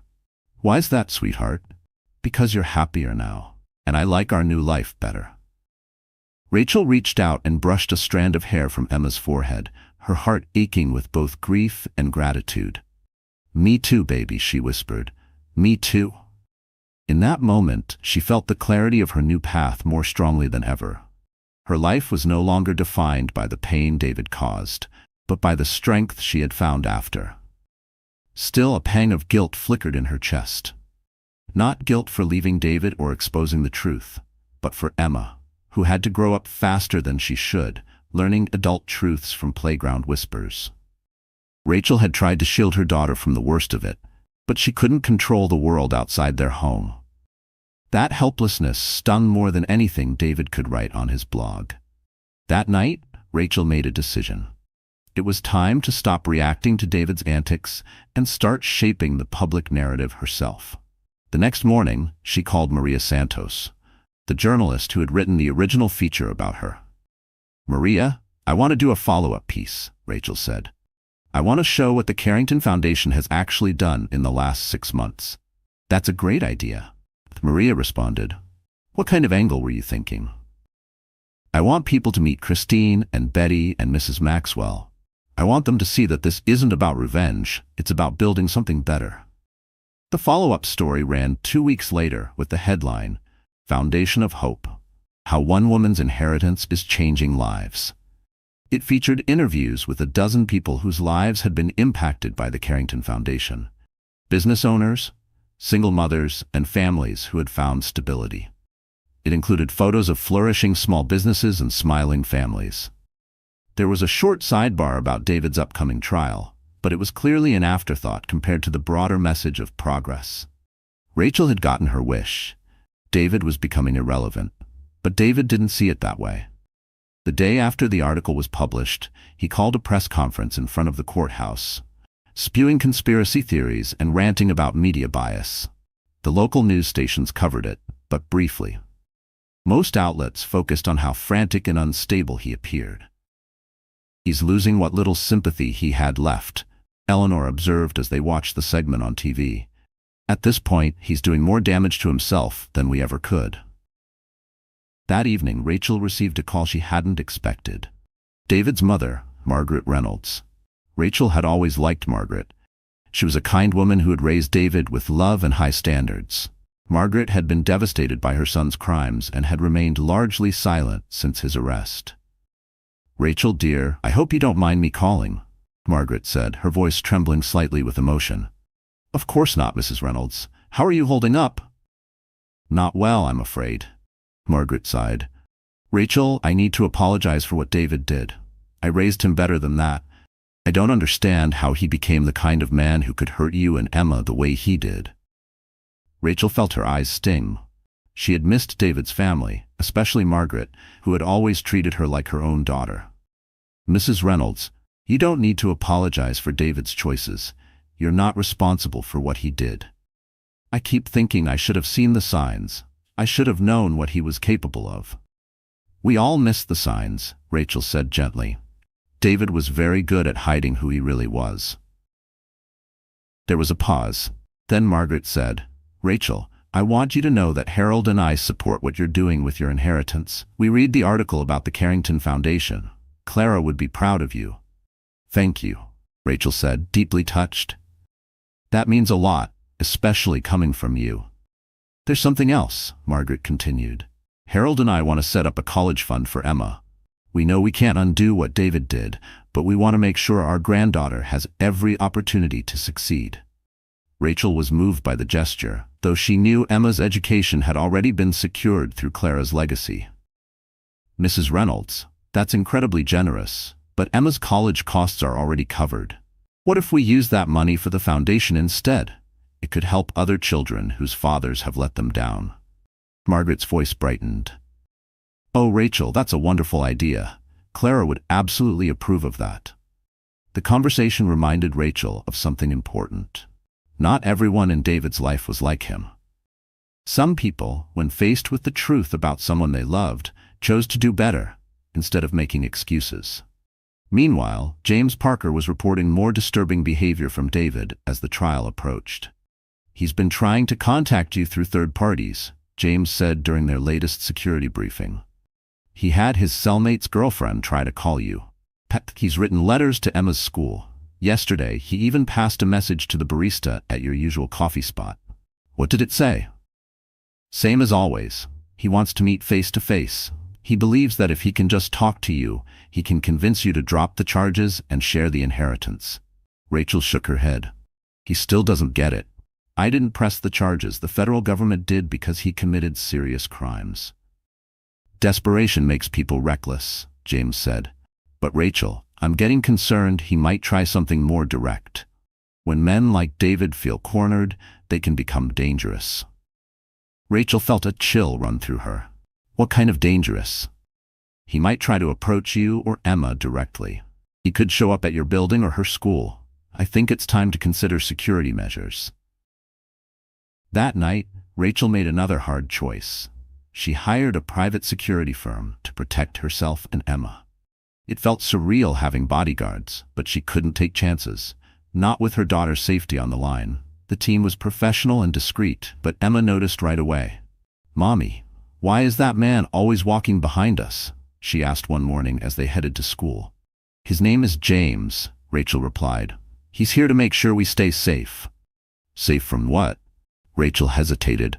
Sometimes when people are in trouble, they don't make good decisions. We're just being extra careful. Is Daddy gonna try to hurt us? The bluntness of the question took Rachel's breath away. I don't think so, sweetheart, but sometimes grown-ups have to prepare for all possibilities. Emma nodded, seeming to accept the explanation with the quiet resilience children often showed in uncertain times. And a week later, Rachel's decision would prove to be the right one. James, her lead security officer, intercepted David outside Emma's school during pickup time. Mrs. Reynolds, James reported later, your ex-husband was waiting by the school entrance. When I approached him, he said he just wanted to see his daughter. But when I told him he needed to leave, he got agitated. Did he threaten anyone? Not directly, but he was clearly unstable. The school principal called the police, and they escorted him off the premises. Mrs. Reynolds, I recommend we request an emergency restraining order. By the next morning, Rachel had a court order preventing David from coming within 500 feet of her, Emma, or Emma's school. Judge Whitman had expedited the request, fully understanding the urgency. But David's attempt to approach Emma solidified something in Rachel's mind. She was done reacting. It was time to end this permanently. Eleanor, Rachel said during their weekly lunch meeting, I want to know everything about David's finances, his legal status, and what his future could look like. What are you thinking? I'm thinking it's time to make sure David finally understands that his old life is never coming back. He still has hope that he can manipulate his way out of this. I want to erase that hope. Eleanor gave a tight smile that reminded Rachel of Clara in the sharpest way. Now you're thinking like Clara. What did you have in mind? David's trial starts in 6 weeks. By the time it's over, I want him to understand that the life he's clinging to no longer exists. Every bridge burned, every door closed, every path forward blocked. That's a dangerous game, Rachel. Push too hard and you might create a bigger problem. Or I might end the problem completely. Then let me ask you something, Eleanor said, leaning in. What was the most important lesson Clara taught you about men like David? Rachel didn't hesitate. She said they only understand one thing, power. You can't reason with them, and they won't stop unless you make the cost of continuing too high to bear. Then let's make that cost unbearable. Over the next month, Rachel executed a strategy that Clara would have not only approved of, but likely helped design. This wasn't about revenge. It was about ensuring David would never have the means or opportunity to harass her or anyone else again. First, Rachel quietly purchased the building where David's parents lived, becoming their new landlord. She didn't raise the rent or threaten them, but she made sure David knew that his actions could affect his parents' stability. Second, she used her network within the legal community to ensure that any attorney David might approach for an appeal would think twice. Word spread. Representing David Reynolds was a reputational death sentence. Third, she arranged for the Carrington Foundation to become the primary creditor on most of David's outstanding debts. When he got out of prison, every payment he made would go toward repaying the victims he had defrauded. Finally, she made sure that David's name would forever be linked to his crimes. She hired a top digital strategy firm to optimize online search results. Anyone looking up David Reynolds would find stories of fraud, betrayal, and criminal conviction. "You're not just defeating him," James Parker observed. "You're erasing him. I'm making sure he can never hurt anyone the way he hurt me," Rachel corrected. "When he gets out of prison in 3 to 5 years, he'll be broke, disgraced, and isolated. No connections, no future, no escape from his past." The strategy was working. David's blog posts became increasingly erratic. His once defiant tone gave way to rambling paranoia and pathetic pleas. The threats were emptier than ever. But what mattered most to Rachel was what came next. Women across the country began reaching out to the Carrington Foundation. Word was spreading that there was now a place women could turn when they needed support, legal help, and power to fight back. "We're getting calls from 3 different states," Eleanor told her during one update. "Whatever you've started here, it's growing." Now, Eleanor reported during a Carrington Foundation board meeting, "We're getting calls from women in multiple states who read about what we did for Kendra and want the same kind of help." "Can we expand that far?" Rachel asked. "Your grandmother always planned for national expansion. The money's there and the model is proven. We just need to build the infrastructure." Rachel looked around the conference room at the faces of the women who had become her advisors, mentors, and friends. Strong, capable women who had built successful lives and now wanted to help others do the same. "Let's do it," Rachel said. "Let's build something big enough to help every woman who needs it." The web around David was tightening. But more importantly, Rachel was building something that would outlast any individual act of justice. She was building a legacy Clara Carrington would be proud of. David's trial was still weeks away, but Rachel wasn't worried about the outcome. Win or lose, David's ability to hurt her, or anyone else, was nearly extinguished. The real victory wasn't going to happen in a courtroom. It was happening every day in the lives of women finding the strength to stand up and the resources to build something new. Rachel had learned to play the game her grandmother's way, strategically, comprehensively, and with a long-term view of justice. David Reynolds was about to learn he had picked the wrong woman to fight. The phone call came at 2 a.m. on a Tuesday morning, yanking Rachel from deep sleep. The caller ID showed the number for the county jail.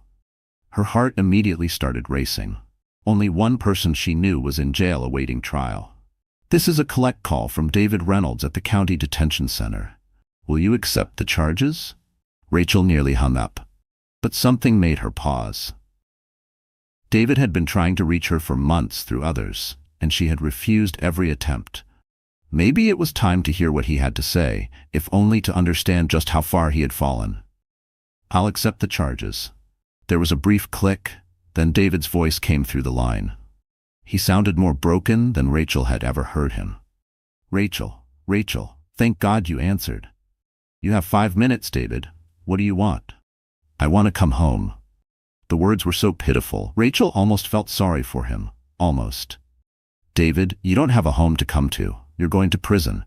My trial doesn't start for 3 weeks. Rachel, I've been thinking about everything that happened, and I realize I made mistakes."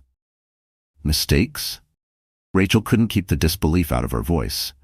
"You stole from elderly people. You committed fraud. You cheated on me with multiple women. Those weren't mistakes, David. They were choices."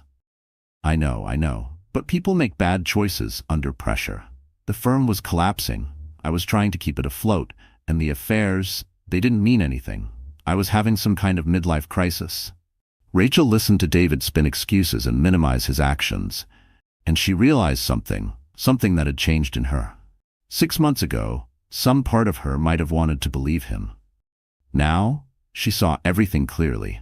These were just the desperate lies of a man who had never accepted responsibility for anything. "Why are you calling me?" she asked, voice steady. "Because I love you, because we have a daughter together, because we can fix this, if we try." "And how exactly do you think we fix this?"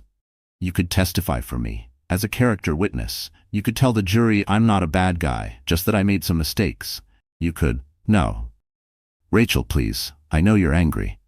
"I'm not angry anymore, David. I was angry 6 months ago. Now, I'm just sad. Sad that you still don't understand what you've done. I understand perfectly.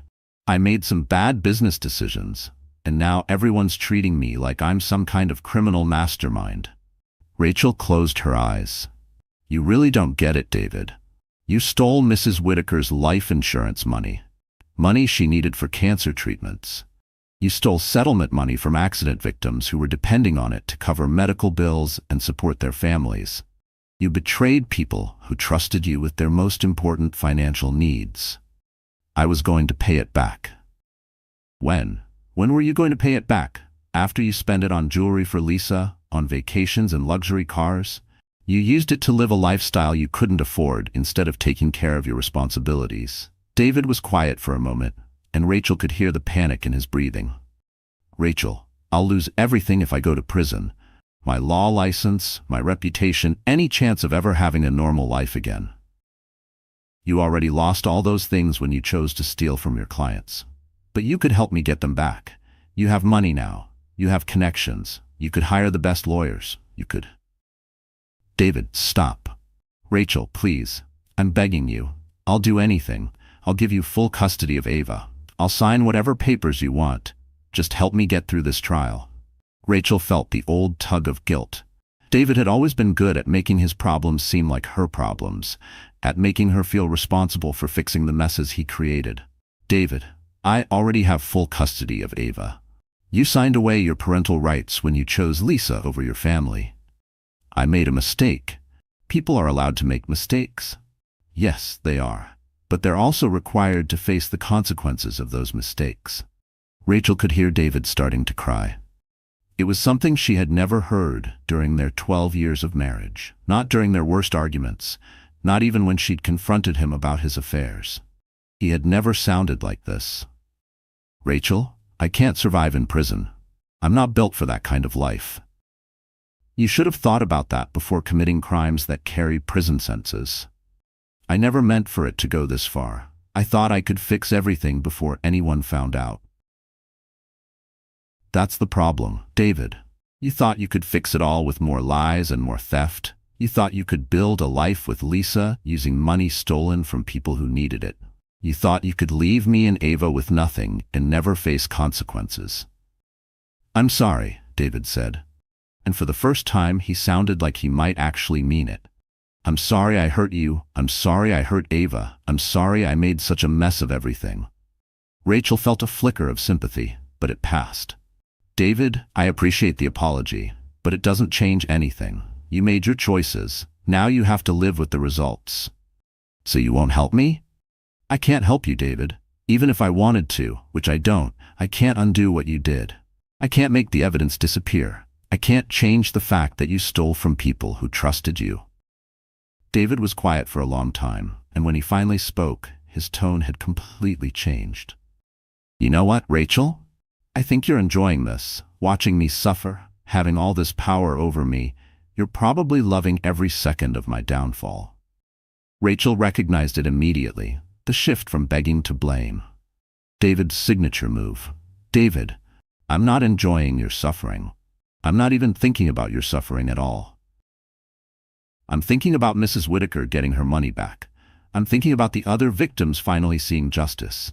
I'm thinking about building a better life for Ava, a life without her father, a life without a man who steals from sick people and cheats on his family. So you've turned her against me." I haven't said a single bad word about you to Ava, Rachel replied. I've told her that you made bad choices, and that choices have consequences. I told her that adults sometimes disappoint us, but that doesn't mean we stop loving them. So, she still loves me? Rachel heard the desperate hope in David's voice and felt genuinely sad for him. Ava loves the father she thought you were, David. But she's 8 years old now. She's smart enough to understand that the man she thought you were doesn't actually exist. The line was silent for so long that Rachel wondered if David had hung up. I'm still here, he finally said. Rachel, what happens to us, to our family? David, we stopped being a family the day you chose to betray us. Ava and I are a family now. You're just someone we used to know. It doesn't have to be this way. Yes, it does, because this is the way you made it. Rachel heard a voice in the background telling David his time was up. Rachel, wait. The line went dead. Rachel sat on her bed for a long while after the call, thinking about the man she had just spoken to. A part of her felt sorry for David, sitting in jail, watching the life he thought he'd built fall apart. But mostly, she felt relief. Relief that she no longer felt responsible for fixing his messes. The next morning, she called Eleanor to tell her about the call. How do you feel? Eleanor asked. Free, Rachel said without hesitation. For the first time in years, I feel completely free of him. That's good. Clara always said that the final step in healing from betrayal was reaching the point where the betrayer's problems no longer concern you. I think I'm there. But David wasn't done. Over the next 2 weeks, as his trial date neared, his attempts to contact Rachel became more desperate.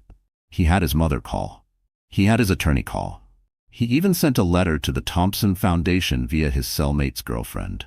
All of the messages were the same. He was sorry, he had made mistakes, and he needed Rachel's help to stay out of prison. Rachel ignored every one of them. The most alarming incident came when David somehow convinced a guard to let him use the phone at an unscheduled time. He called Ava's school, telling the secretary he was her father, and there was a family emergency requiring her early release. Fortunately, the school had been briefed about the restraining order and security protocols. They didn't release Ava. Instead, they called the police, and then called Rachel. Mrs. Morgan, the principal said when Rachel arrived, Ava is fine, but we need to talk about enhanced security measures. Rachel found Ava in the principal's office, confused and slightly scared. Mommy, they said Daddy called. Is he coming to get me? Rachel knelt to Ava's level. No, sweetheart, Daddy's still in jail, and he's not allowed to contact us. Then why did he call? Because he's scared about his trial and not thinking clearly. Sometimes when people are scared, they make poor choices. That night, Rachel decided it was time to stop shielding Ava and have a more complete conversation. Ava, she said as they curled up on the couch after dinner, Cleve, we need to talk about your dad and what's going to happen next. Is he going to prison? Probably, yes. Your dad took money that belonged to other people, and when adults do that, they usually go to prison. For how long? Several years, most likely. Ava was quiet, absorbing this. Will we visit him? Rachel had been dreading this question. That's up to you, honey. If you want to visit him, we can arrange that. But you don't have to, only if you want to. Do you want to visit him? No, sweetheart, I don't. He hurt me deeply, and I need to focus on our new life, not the past. I don't want to visit him either, Ava said quietly. Is that okay? Rachel felt her heart ache for her daughter, who was having to make such adult decisions at only 8 years old. That's perfectly okay, Ava. You don't owe your dad anything. Your job is to be a kid, to be happy, and to grow up healthy and strong. Will he be mad that we don't visit? He might be sad or angry about a lot of things, but that's not your responsibility. Your dad's feelings are his responsibility, not yours. Ava nodded solemnly, seeming to accept the explanation, and they spent the rest of the evening curled up on the couch watching a movie. But Rachel could see the thoughts churning behind her daughter's quiet eyes. The next day brought news that David's desperation had reached a disturbing new level. Marcus Webb called with an update that left Rachel both stunned and disgusted. David tried to escape from county jail last night, Marcus reported. He what? He convinced his cellmate to help saw through the bars on their window. They didn't get very far, and they were caught pretty quickly, but now he's facing additional charges. Rachel blinked in disbelief. How unbelievably stupid can he be? Desperate people do desperate things, Marcus said. But honestly, this helps us. Any credibility he might have had with the jury is gone. No innocent man tries to escape jail before their trial. Rachel shook her head. Even now, with a mountain of evidence stacked against him, David was still trying to dodge accountability. What happens now? His bail's been revoked. He'll stay in jail until the trial, and now any claim that he was just misunderstood or made mistakes is out the window. That evening, Rachel received one last communication from David. A handwritten letter delivered by his lawyer, who clearly had no desire to be the messenger. The letter was 10 pages long, penned in David's familiar, careful script. Rachel almost threw it away, but curiosity got the better of her. The letter began with apologies and declarations of love, then shifted into excuses and justifications, and finally devolved into accusations and threats. By the last page, David was claiming that Rachel had orchestrated his entire downfall, that she had planted evidence, bribed witnesses, and manipulated the legal system to frame him.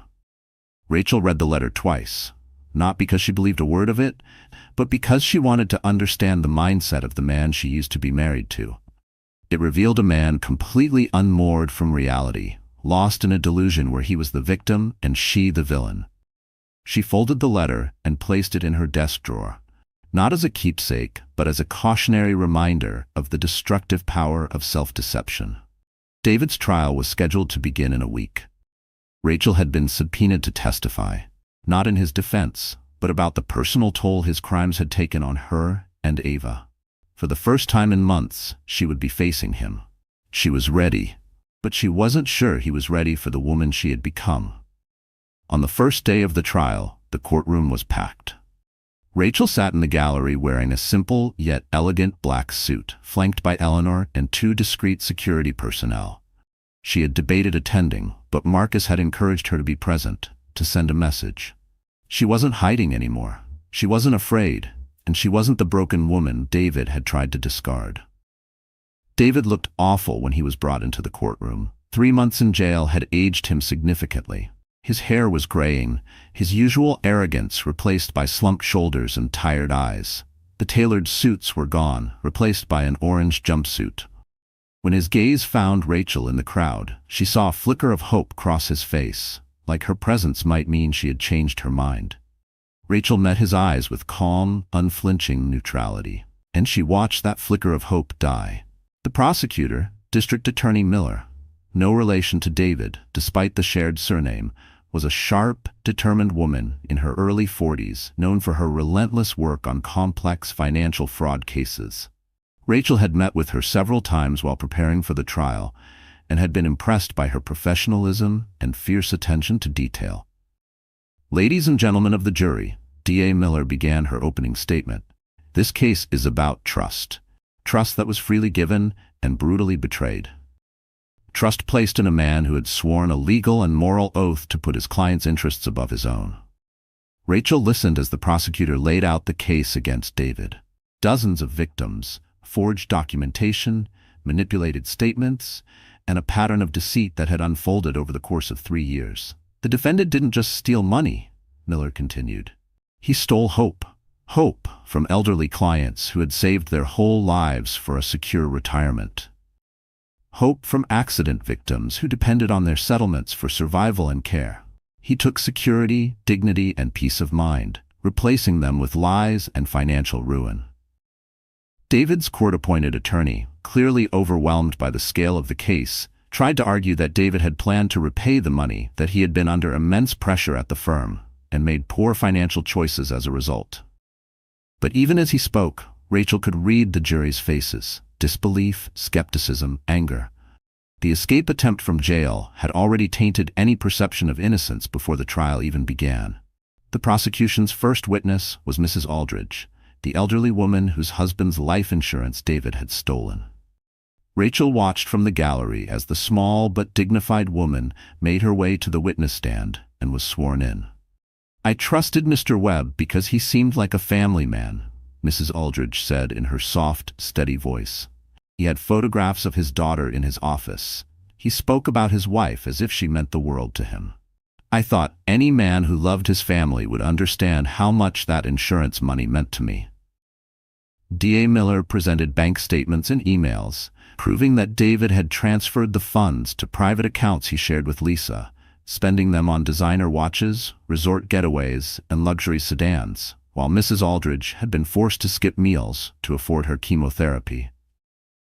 "Mrs. Aldridge," Miller asked gently, "what did you do when you realized the money was gone?"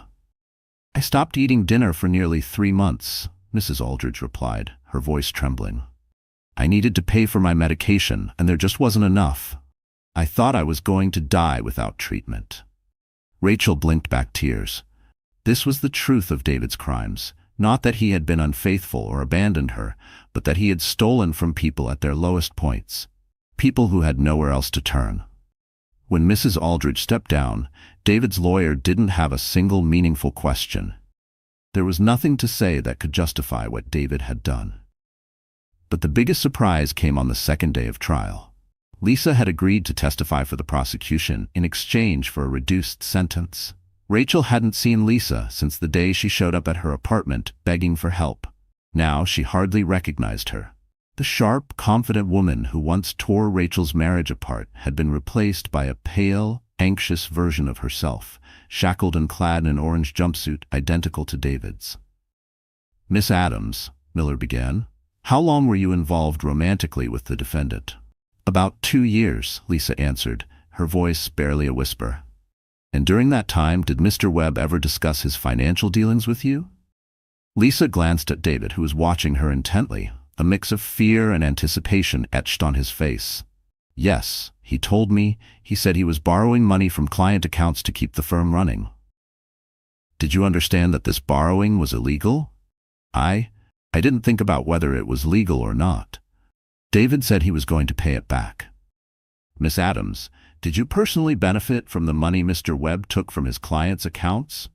Lisa's composure cracked completely. "Yes." "Can you give the jury some examples?" For the next hour, Lisa detailed the luxury gifts, extravagant vacations, and excessive purchases that David had made using stolen client funds. A $15,000 diamond necklace bought with Mrs. Aldridge's life insurance money. A lavish trip to Hawaii paid for with funds from an accident victim's settlement. A luxury SUV purchased with money that was meant to support a family whose father had died in a construction accident. "Miss Adams," D.A. Miller continued, "was there ever a time when you encouraged Mr. Webb to take more money from client accounts?" David's defense attorney objected, but the judge overruled. "Yes," Lisa admitted. "I wanted us to buy a bigger house together. I told David he needed to find more money, somehow. And did Mr. Webb find more money?" "Yes, he stole from more clients." Rachel sat in the gallery and watched David's expression as Lisa gave her testimony. She saw the exact moment he realized that the woman he had destroyed his marriage for was now destroying any chance he had of avoiding prison. But the most damning testimony came when the prosecutor asked Lisa about David's attitude toward the people he stole from. "Miss Adams, did Mr. Webb ever express concern for his clients, the ones whose money he took?"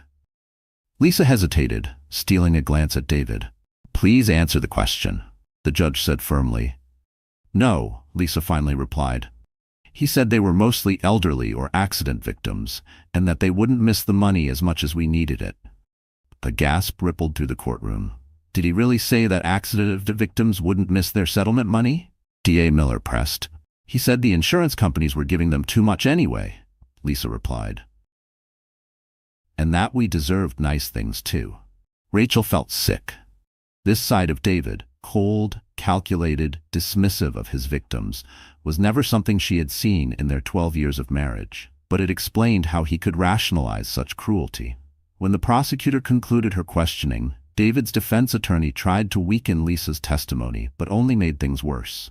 "Miss Adams, isn't it true that you agreed to testify in exchange for a lighter sentence?" "Yes." "So you have an incentive to lie about Mr. Webb." "I'm not lying. Everything I've said is the truth. But you admitted you encouraged Mr. Webb to take more money. Doesn't that make you equally guilty?" Lisa finally looked directly at David for the first time since taking the stand. "Yes, I'm guilty too. But David was the lawyer. He knew better. He knew what he was doing was wrong, and he did it anyway. I was just greedy and stupid. The defense attorney sat down, visibly frustrated. Instead of casting doubt, all he had done was emphasize Lisa's candid admission of guilt, and in doing so, confirmed David's role as the mastermind. During a break in testimony, Rachel stepped outside the courthouse for a breath of fresh air and found herself face to face with Lisa, who was flanked by 2 court officers. "Rachel," Lisa said, pausing in front of her old friend, "I know you hate me, but I wanted you to know I told the truth in there." Rachel looked at her. There was fear in Lisa's eyes and regret too, but Rachel felt nothing. "I don't hate you, Lisa," she said evenly. "I don't feel anything about you at all." Lisa's expression crumpled. "I know I destroyed our friendship. I know what I did was unforgivable." "Yes," Rachel agreed without hesitation, "but I want you to know I never meant to hurt you that badly. I thought you'd be better off without David." Rachel almost laughed out loud.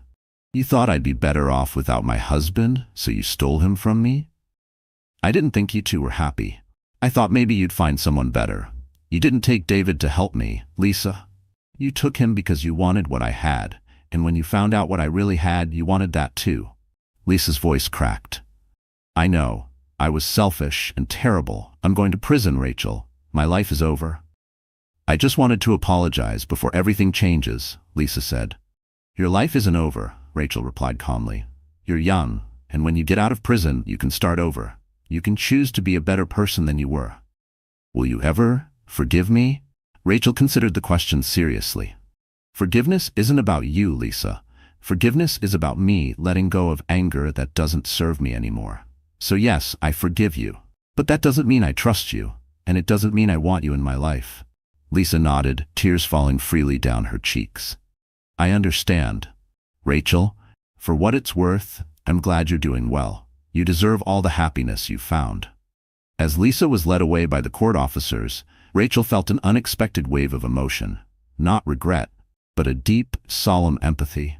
She knew the pain of betrayal. She had lived through the isolation, the fear, the nights filled with unanswered questions.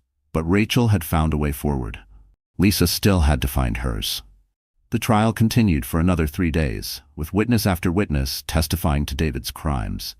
The evidence was overwhelming.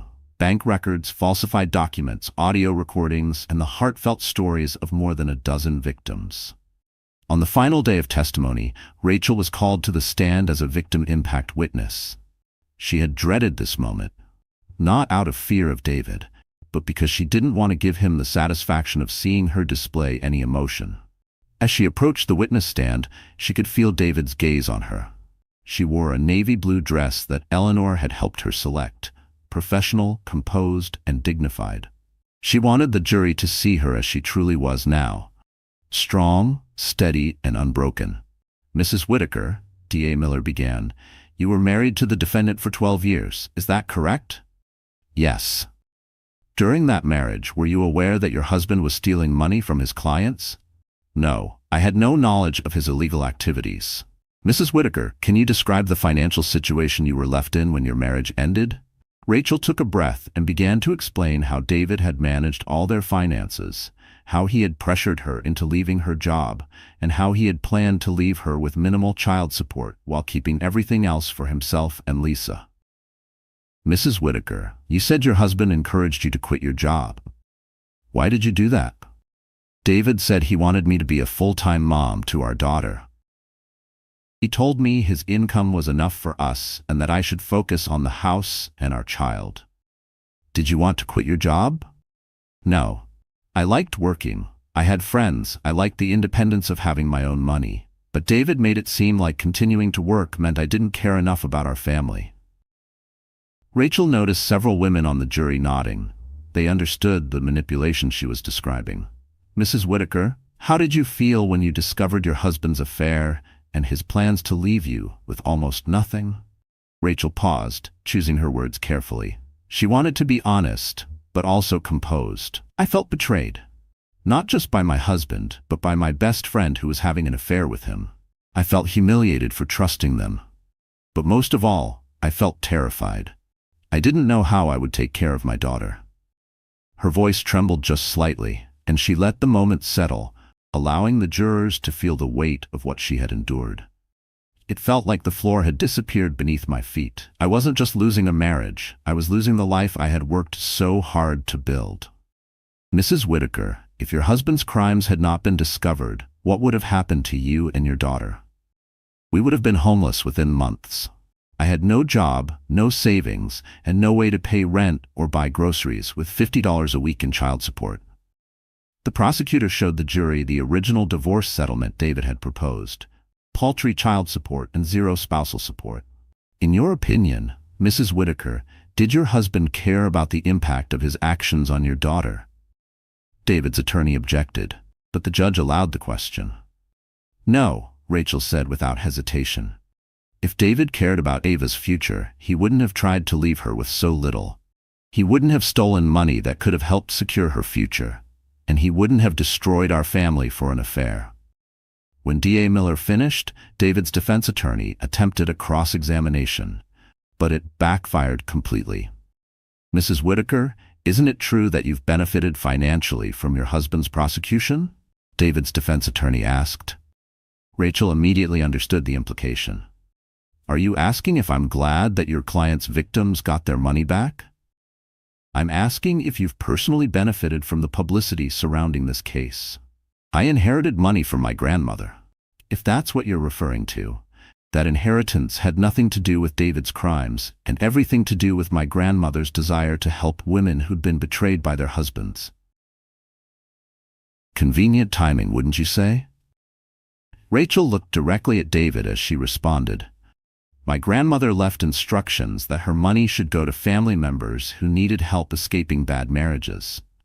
David's crimes didn't create my inheritance. They just proved my grandmother was right to make those provisions. The defense attorney, realizing he was only making things worse for his client, quickly ended his questioning. As Rachel stepped down from the witness stand, a quiet surge of strength rose in her chest. Every step felt like reclaiming another piece of herself, the version that had once doubted her worth, questioned her strength, and stayed silent. That version was gone. As Rachel left the witness stand, she met David's gaze one final time. In his eyes, she saw desperation, anger, and maybe even a flicker of regret, but mostly she saw a stranger. The man she had married, the father of her child, the person she had once trusted for 12 years. He was gone. What remained was someone she didn't recognize and no longer cared to know. The jury deliberated for less than 3 hours. When they returned, their verdict was unanimous: guilty on all counts. David showed no visible reaction as the verdict was read, but Rachel saw his shoulders slump. The once confident man who had stolen from his clients and betrayed his family was now just another convicted felon, facing years behind bars. Judge Martinez had recused herself from the case due to her connection to the foundation. Judge Henderson, known for his tough stance on white-collar crime, presided over the sentencing. Mr. Webb, Judge Henderson began as David stood. You were placed in a position of trust, and you violated that trust in one of the most egregious ways possible. You stole from people who were already suffering, people who trusted you in their most vulnerable moments. David was sentenced to 8 years in federal prison, with full restitution ordered to all his victims. Lisa received 3 years for her role as an accessory. As the court officers led David away in handcuffs, he turned to look at Rachel one final time.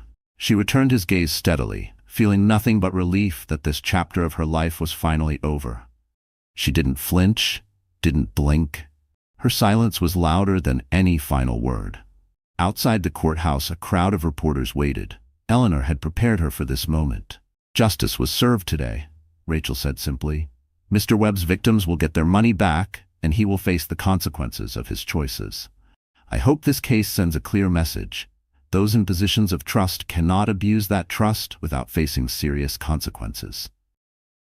Mrs. Whitaker, do you have any sympathy for your ex-husband? Rachel considered it. I have sympathy for the man I thought I married, but that man never really existed. I have no sympathy for the man who stole from elderly people and accident victims to fund his affairs and his lifestyle. What's next for you and the Thompson Foundation? We're expanding our efforts to help more women who find themselves in situations like I was in. No woman should have to choose between staying in a bad marriage and facing financial ruin. That evening, Rachel sat in her apartment with Ava, now 9 years old and old enough to understand most of what had happened. "Mommy, is Daddy really going to prison for 8 years?" "Yes, sweetheart." "Will he be different when he gets out?" Ava asked quietly. Rachel considered the question carefully.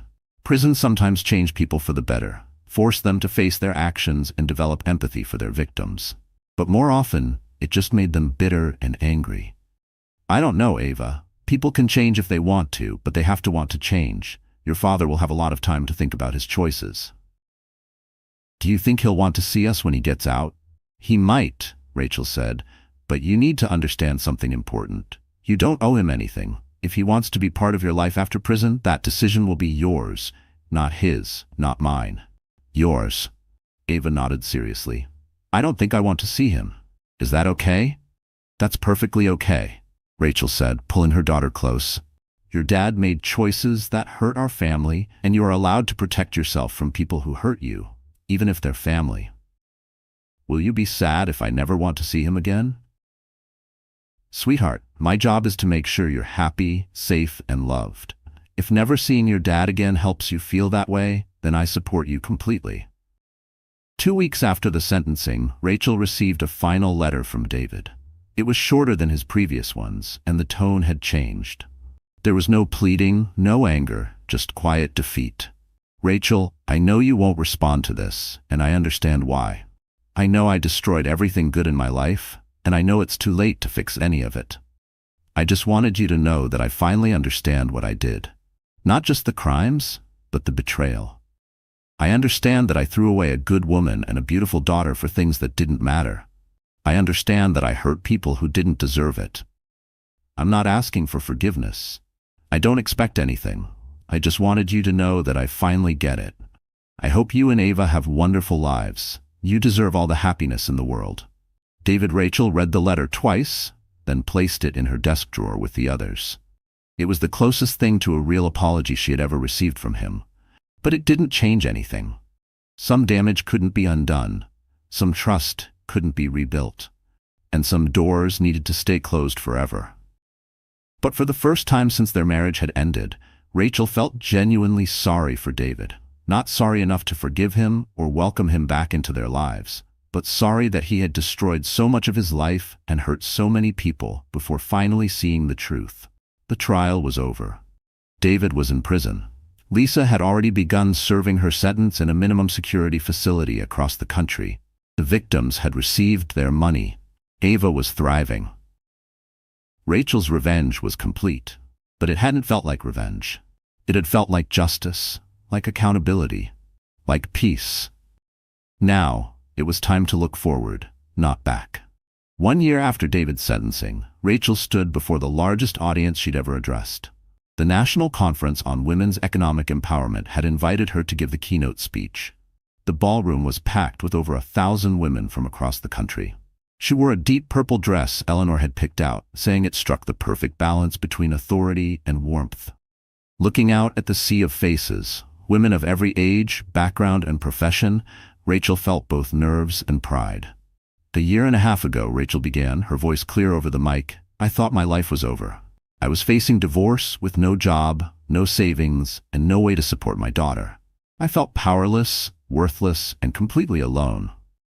She paused, seeing nods of recognition ripple through the room. "Today I want to tell you about the journey from powerlessness to purpose, and about the people who showed me that sometimes our darkest moments are really just doorways to our greatest strengths." She told her story honestly. She spoke of betrayal, of fear, of financial ruin. She spoke of Eleanor, the inheritance, the painful decision to choose justice over revenge. And most of all, she spoke about what real power looks like. "My grandmother, Clara Thompson, left me more than money," Rachel said. "She left me a philosophy. She believed that women who had been broken by betrayal could become the strongest advocates for others facing the same struggles. She believed that pain could become purpose." The ballroom was silent, every woman hanging on Rachel's words. In the past year, The Whitaker Foundation has helped over 200 women escape abusive or financially manipulative relationships, Rachel said. We've provided legal support, startup capital for small businesses, childcare assistance, and housing for women who thought they had no options. She clicked to the next slide in her presentation, which showed smiling photos of some of the women they had helped. Kara, now running her second convenience store and employing 8 people. Brenda, whose diner had become a community hub and training ground for local teens entering the restaurant world. Mrs. Whitman, who had used her recovered settlement to establish a scholarship fund for low-income students. But the most important thing we've learned, Rachel continued, is that every woman who accepts help becomes someone who can help others. Recovery from betrayal isn't just about healing yourself. It's about using your experience to prevent other women from going through the same pain. After her speech, Rachel was approached by a stream of women wanting to share their own stories. Some were just beginning to break free from harmful relationships. Others were years into their recovery and eager to find ways to give back. All of them understood the message. Strength could come from struggle, and purpose could come from pain. One woman in particular stood out. She looked to be in her 20s, with the weary eyes of someone who'd been fighting invisible battles for too long. "Mrs. Whitaker," she said softly. "My name is Hannah. I read about your foundation online. I'm in a similar situation, but I don't qualify for help. My husband hasn't committed any crimes. He's just slowly destroying my confidence and making me feel like I can't leave."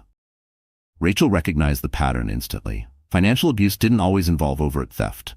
Sometimes it was about control, about isolation, about convincing a woman that she was incapable of surviving on her own. "Hannah, what kind of work did you do before your marriage?" Rachel asked gently. "I was a nurse," Hannah said. "But my husband convinced me to quit. Said he'd take care of me. Said I didn't need to work." Rachel exchanged a look with Eleanor, who had been standing nearby and listening. Both women recognized the story. "Hannah, do you want to go back to nursing?" Rachel asked. "I don't know if I can. It's been 3 years. My license expired, and I don't have the money for the recertification courses." "What if money wasn't the issue?" Rachel asked. "What if you had housing, childcare, and tuition covered so you could get back on your feet?" Hannah's eyes welled with tears. "You'd really do that?" "The Whitaker Foundation would do that," Rachel said. "But Hannah, you need to understand something. Accepting our help means you have to commit to leaving your marriage. We don't help women return to abusive or controlling situations." "I want to leave," Hannah whispered. "I've wanted to for months. I just didn't know how." Eleanor stepped forward and handed her a business card. "Call this number tomorrow morning," Eleanor said. "We'll help you make a plan." As Hannah walked away, Eleanor smiled. "You're getting good at this." "I'm learning from the best," Rachel replied. "Clara's philosophy works. Help a woman become strong, and she'll help others become strong." That evening, Rachel returned to her penthouse. It no longer felt like a luxury suite or a symbol of escape. It felt like home. Ava, now 10 years old, was sitting at the dining table, working on a school project. "Mommy," she said, looking up from her laptop, "I'm writing my report about you." Rachel sat beside her, surprised. "About me, Ava? I'm not a hero." "Yes, you are. You help women who are sad and scared, and you make them strong again." Rachel read over Ava's shoulder as her daughter typed. "My mom was married to a bad man who stole money and was mean to her, but my mom is smart and strong, and she learned how to help other women who are married to bad men. Now my mom has a foundation that helps women start new lives. I want to be like my mom when I grow up." "Ava, this is beautiful," Rachel said softly. "But you know you can be anything you want to be when you grow up, right? You don't have to work at the foundation if you want to do something else." "I know," Ava nodded, "but I like helping people. And I think Daddy was mean to a lot of people, not just us. So maybe I can help fix some of the bad things he did." Rachel felt her eyes fill with tears. Her 10-year-old daughter had developed a sense of justice and compassion beyond her years. "What do you remember about Daddy?" she asked gently. Ava paused to think. "I remember he was gone a lot. And I remember you cried sometimes when you thought I wasn't looking. I remember you were always worried about money. And I remember that you're happier now." Do you miss him? I miss having a daddy, but I don't miss him specifically, if that makes sense. It made perfect sense to Rachel. Ava missed the idea of a father, not the man Daniel had actually been. Ava, you know that Daddy's choices were about him, not about you. You're a wonderful daughter, and none of what happened was your fault. I know, Mommy, you've told me that a lot, and I believe you. The next morning brought news Rachel had both expected and dreaded. Marcus Webb called with an update from the prison. Rachel, he began, Daniel is being transferred to another facility. There was an incident at his current prison. What kind of incident? He was attacked by other inmates. Word got around about what he was convicted for, and inmates don't take kindly to people who steal from elderly folks and accident victims. Rachel felt a brief flicker of concern, despite everything. Is he seriously injured? No, but he's asked for protective custody, and the only way to get that is through a transfer to a minimum security facility. There's something else. He's been asking to see you. No. I figured you'd say that, but his lawyer said he wants to apologize in person. He's had plenty of chances to apologize, Rachel said flatly. I don't need to hear it now. There's one more thing. Daniel's been corresponding with a journalist who wants to write a book about the case. The journalist has reached out to several people, including you. Rachel sighed. She'd known this was coming. High-profile cases often ended up as books or even movies. Daniel's story had all the ingredients. Betrayal, crime, justice, redemption. What kind of book? Not clear. The journalist could be sympathetic to him, or to you, or just after a sensational story. Either way, Rachel, you need to know what's going on. That afternoon, Rachel met with Eleanor and the counsel in Judge Whitman's chambers to discuss the situation. The book is going to happen whether we cooperate or not, Judge Whitman said. The question is, do we want to ensure our side of the story is told accurately? What do we know about the journalist? Asked Dr. Moore. Her name is Jennifer Ross, Eleanor said. She's written 3 previous books on white-collar crime. All were well-researched and fair. She's not a tabloid reporter. But she's talking to Daniel, Rachel pointed out. And whatever he's telling her is going to be self-serving, maybe not even true. Councilwoman Green leaned forward. Rachel, this might be an opportunity. If she's credible and if she's willing to hear the full picture, this book could help other women spot the warning signs of financial abuse. Or it could portray Daniel as a victim of circumstances, Rachel countered. Not if we give her the complete story, Judge Whitman said calmly. I think you should meet with this journalist. Tell her everything. Give her access to the Foundation's work. Let her see the real impact of what you're building. Rachel considered this. Part of her wanted to ignore the book entirely, let Daniel tell whatever self-serving version of the story he wanted, but another part of her recognized the opportunity to reach women who might be in situations like hers had been. What if she writes something that makes Daniel look sympathetic? Then she writes something that makes Daniel look sympathetic, Eleanor said matter-of-factly. But Rachel, the facts are on your side. The evidence is on your side, and the results speak for themselves. You've built something incredible from the wreckage of your marriage. That story will shine through any attempt to make Daniel look like a victim. A week later, Rachel met with Jennifer Ross at the Whitaker Foundation offices. Jennifer was a woman in her 40s, professional but warm, with a direct gaze that suggested she didn't tolerate vague answers or convenient truths. Thank you for agreeing to meet with me, Jennifer said as they sat down. I know this situation is complicated for you.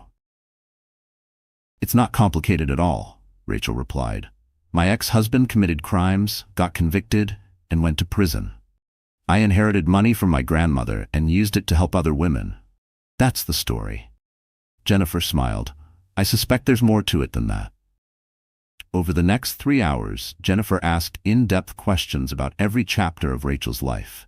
Her marriage to Daniel, the red flags she had missed, the day she learned about his crimes, the inheritance, and her decision to use it to support other women instead of simply enjoying the wealth. Mrs. Whitaker, some people might say that you've benefited tremendously from your husband's downfall. How do you respond to that? I'd say that's exactly backward. Daniel's downfall didn't benefit me. My grandmother's legacy did. Daniel's crimes just prove that my grandmother was wise to make provisions for family members who might need help getting out of bad marriages. But the timing was fortunate. No, the timing was perfect. But not because of luck. My grandmother designed it that way. She wanted her descendants to prove they could survive adversity before receiving their inheritance. Daniel's betrayal was the adversity I had to survive. Jennifer took careful notes, occasionally pausing to ask follow-up questions that showed she grasped the complexity of the situation. "What do you want people to take away from your story?" she asked as the interview wound down. Rachel thought for a moment. "I want women to know they're never as powerless as they think. There are people and organizations out there who want to help if they're brave enough to ask. And I want them to understand that surviving betrayal doesn't make you weaker. It can make you stronger." And what do you want people to understand about Daniel? I want them to understand that financial abuse is real abuse. What Daniel did to me wasn't just cheating or being a bad husband. He deliberately isolated me from financial independence and then planned to abandon me and our daughter with no means to survive. That's a form of domestic abuse people rarely talk about. Jennifer nodded as she made her final notes. "Mrs. Whitaker, I've interviewed a lot of people for this book, including your ex-husband. I have to say, your perspective is very different from his." "I'm sure it is," Rachel said calmly. "What does Daniel say happened?" "He portrays himself as a man who made mistakes under pressure, got in over his head with business issues, and was abandoned by his wife when he needed support most." Rachel almost laughed. "That's fascinating. He still sees himself as the victim." "Do you think he's learned anything from all of this?" "I think he's learned that actions have consequences. I don't think he's learned to take real responsibility or to feel genuine empathy for the people he hurt." 6 months later, Jennifer's book was published under the title Trust Betrayed: How One Woman's Tragedy Became Another's Triumph. The book told the full story, including lengthy interviews with Daniel, but the narrative made it clear who was the victim and who was the perpetrator. It became a bestseller, but more importantly, it brought national attention to the Whitaker Foundation's mission. Donations poured in from readers, inspired by Rachel's journey, eager to support the cause.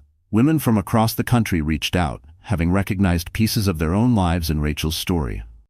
Daniel, reading the book from his prison cell, was reportedly furious that he hadn't been portrayed more sympathetically. But his anger didn't matter anymore, not to Rachel. His opinions held no power over her life. Emma, now 11, read the book with Rachel's permission and had only one comment. "Daddy still doesn't understand what he did wrong, does he?" "No, sweetheart," Rachel said gently. "I don't think he does." "But you do, right? You understand what you did right?" Rachel hugged her daughter tightly. "I understand that I survived something that could have broken me, and I use that strength to help others. I understand that real power comes from lifting people up, not tearing them down." The final revelation had nothing to do with Daniel. It was about Rachel, about how she had become exactly the woman her grandmother hoped she would. Strong enough to survive betrayal, wise enough to use her power responsibly, and generous enough to help other women rise. The revenge phase of her journey was behind her. The rebuilding was done. Now came the legacy phase, using everything she had learned to build a better future for others. Daniel would serve 6 more years in prison, then re-enter a world where his reputation was destroyed and his ability to hurt others was gone. Rachel, on the other hand, would spend those same years building something that would last far beyond either of them, a foundation that would help women for generations. That was the real victory. The best revenge wasn't taking someone down, it was lifting everyone else up. 2 years after Daniel's sentencing, Rachel stood in the renovated headquarters of the Whitaker Foundation. It was a beautiful building in the center of Portland that had once been a bank. The symbolism wasn't lost on her. A place once known for denying loans to women now offered support to help them rebuild their lives. The foundation had grown beyond her wildest dreams. They now operated in 12 states, had helped over 1,000 women, and employed 40 staff, most of them women who had once been clients. The model was simple and powerful. Women who had survived financial abuse became advocates and mentors for others going through the same. Emma, now 12, often came by the foundation after school. She had become something of a mascot, filing papers, greeting visitors, and reminding the staff why their work mattered. Emma represented the next generation, children who would grow up stronger because their mothers had chosen a better path. "Mom," Emma said, standing in the doorway of Rachel's office, "there's someone here to see you. Eleanor said you'd want to meet her." Rachel looked up from the quarterly reports. The foundation was not only helping more women than ever, it was becoming financially self-sustaining through donations, grants, and successful women-led businesses. "Who is it, sweetheart?" "Her name is Dr. Patricia Whitaker. She says she's Daniel's mother." Rachel's heart skipped. She hadn't spoken to Patricia since the phone call 2 years earlier, when Daniel's mother had apologized for her son's actions and offered to contribute to Emma's college fund. "Send her in, Emma." Patricia Whitaker entered the office looking older than her 70 years, but still composed and dignified. She carried a large manila envelope and a small wrapped package. "Rachel, dear," she said, her voice as warm as Rachel remembered. "Thank you for seeing me. I know this visit might be uncomfortable for you, Miss Whitaker. Please sit down." "Thank you," Rachel replied, settling into her chair. "How are you and Matthew doing?" Patricia asked gently. "We're managing," Rachel said. "It's been a challenge having a son in prison, but we're holding together." Patricia took the seat across from Rachel's desk and set a manila envelope and a small wrapped box on the table between them. "Rachel," she began, "I want to start by saying that Matthew and I are so proud of what you've built here. We read about the Whitaker Foundation in the paper, and we followed your work. Clara Whitaker would be amazed by what you've accomplished." "Thank you," Rachel said sincerely. "That means a lot, especially coming from you." Patricia's eyes welled with tears. "Rachel, I need to ask you something, and I hope you'll answer honestly. Do you think there's any hope for Daniel? Do you think he can ever be a good man again?" Rachel took a moment. It was a question she'd asked herself many times over the last 2 years. "Mrs. Whitaker, I think people can change if they really want to, but it has to come from them, not just to escape consequences. From everything I've heard, Daniel still sees himself as a victim of circumstance instead of someone who made serious, harmful choices." Patricia nodded sadly. "That's what we've seen too. We visit him monthly, and he mostly complains about how unfair his sentence is, how the media portrayed him, how his lawyers let him down." "Does he ever talk about the people he hurt?" "Rarely, and when he does, it's usually just to justify what he did or blame others." Rachel felt an ache for Patricia and Matthew, who were trying to carry the weight of their son's mistakes with a grace he hadn't shown. "But I didn't come here to talk about Daniel," Patricia continued. "I came to talk about Emma and our family's responsibility to make things right." She handed Rachel the envelope. "Matthew and I have been saving for the last 2 years. We sold our house, moved into a smaller apartment, and liquidated our retirement savings. We wanted to create a fund for Daniel's victims and to support the foundation's work." Rachel opened the envelope and gasped. Inside were bank statements showing over $200,000 allocated to the Whitaker Foundation. "Mrs. Whitaker, I can't accept this. This is your retirement money." "Rachel, dear," Patricia said softly, "we don't need much at our age, but we do need to know that our family name stands for something good, not just for the awful things Daniel did." Rachel's eyes stung with tears. Patricia and Matthew were giving up their own comfort to repair some of the harm Daniel had caused.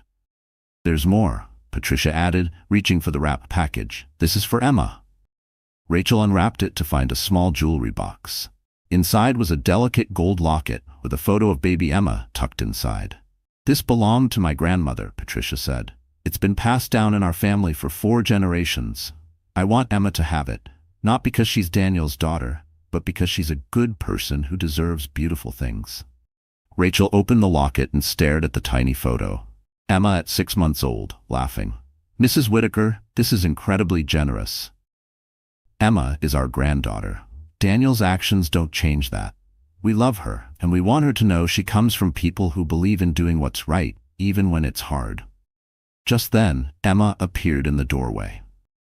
"Mom says there's a reporter from the Washington Post here to interview you about the foundation's expansion." Rachel turned to Patricia. Would you like to meet your granddaughter properly? It's been over 2 years. Patricia's face lit up. I would love that. Rachel called her daughter in. Emma, you remember Mrs. Whitaker, don't you? Daniel's mother? Emma stepped forward cautiously. She remembered her grandparents fondly but understood the complications. Hi, Mrs. Whitaker, she said politely. Hello, Emma, dear, Patricia said warmly. My goodness, you've grown so much. You're becoming such a beautiful young lady. Patricia reached into her purse again and pulled out another small package. I brought you something, sweetheart. I hope you'll like it. Emma looked at Rachel, who nodded her approval. Inside the package was a book about famous women in history, with an inscription on the inside cover.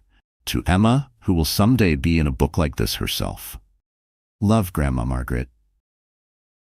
Emma smiled genuinely for the first time since Margaret had arrived. Thank you, Grandma Margaret. I love books about strong women.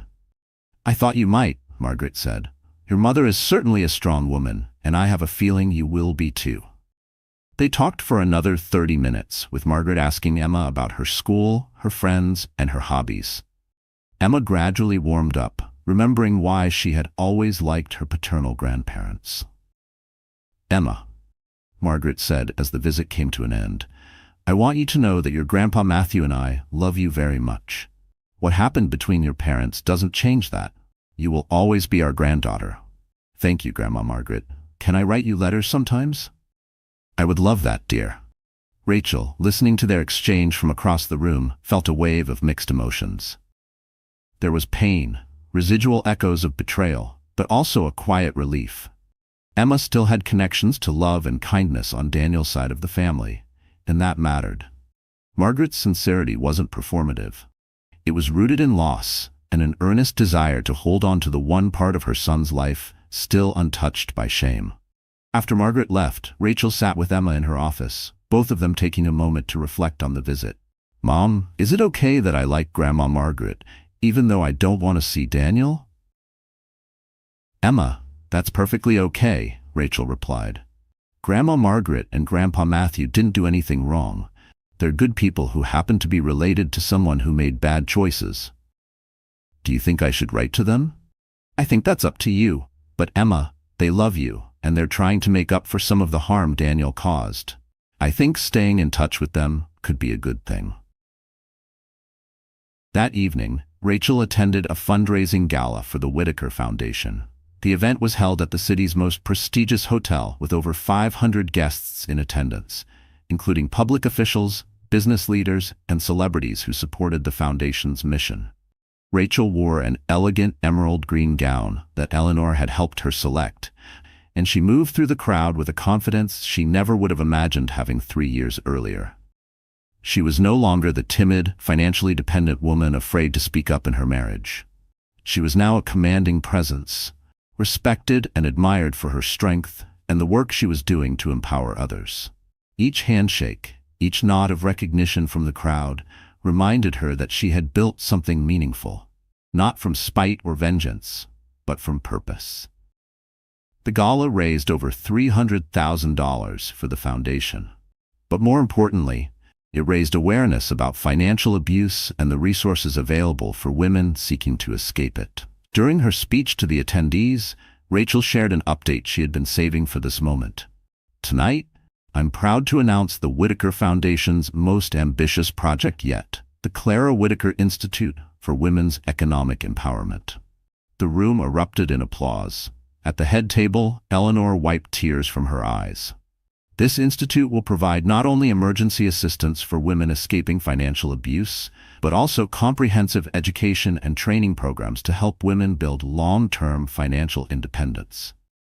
The institute would offer degree programs in business and finance, specifically for women starting over later in life. It would provide childcare, housing support, and job placement services. Most importantly, it would be staffed primarily by women who had completed the foundation's programs and rebuilt their own lives. As Rachel spoke, she spotted a woman in the back of the room silently crying, not from sadness, but from the quiet recognition that help was finally real and possible. After the gala, Rachel returned home to find Emma still awake. Mom, I watched your speech online. The institute sounds amazing. Thank you, sweetheart. I'm excited about it too.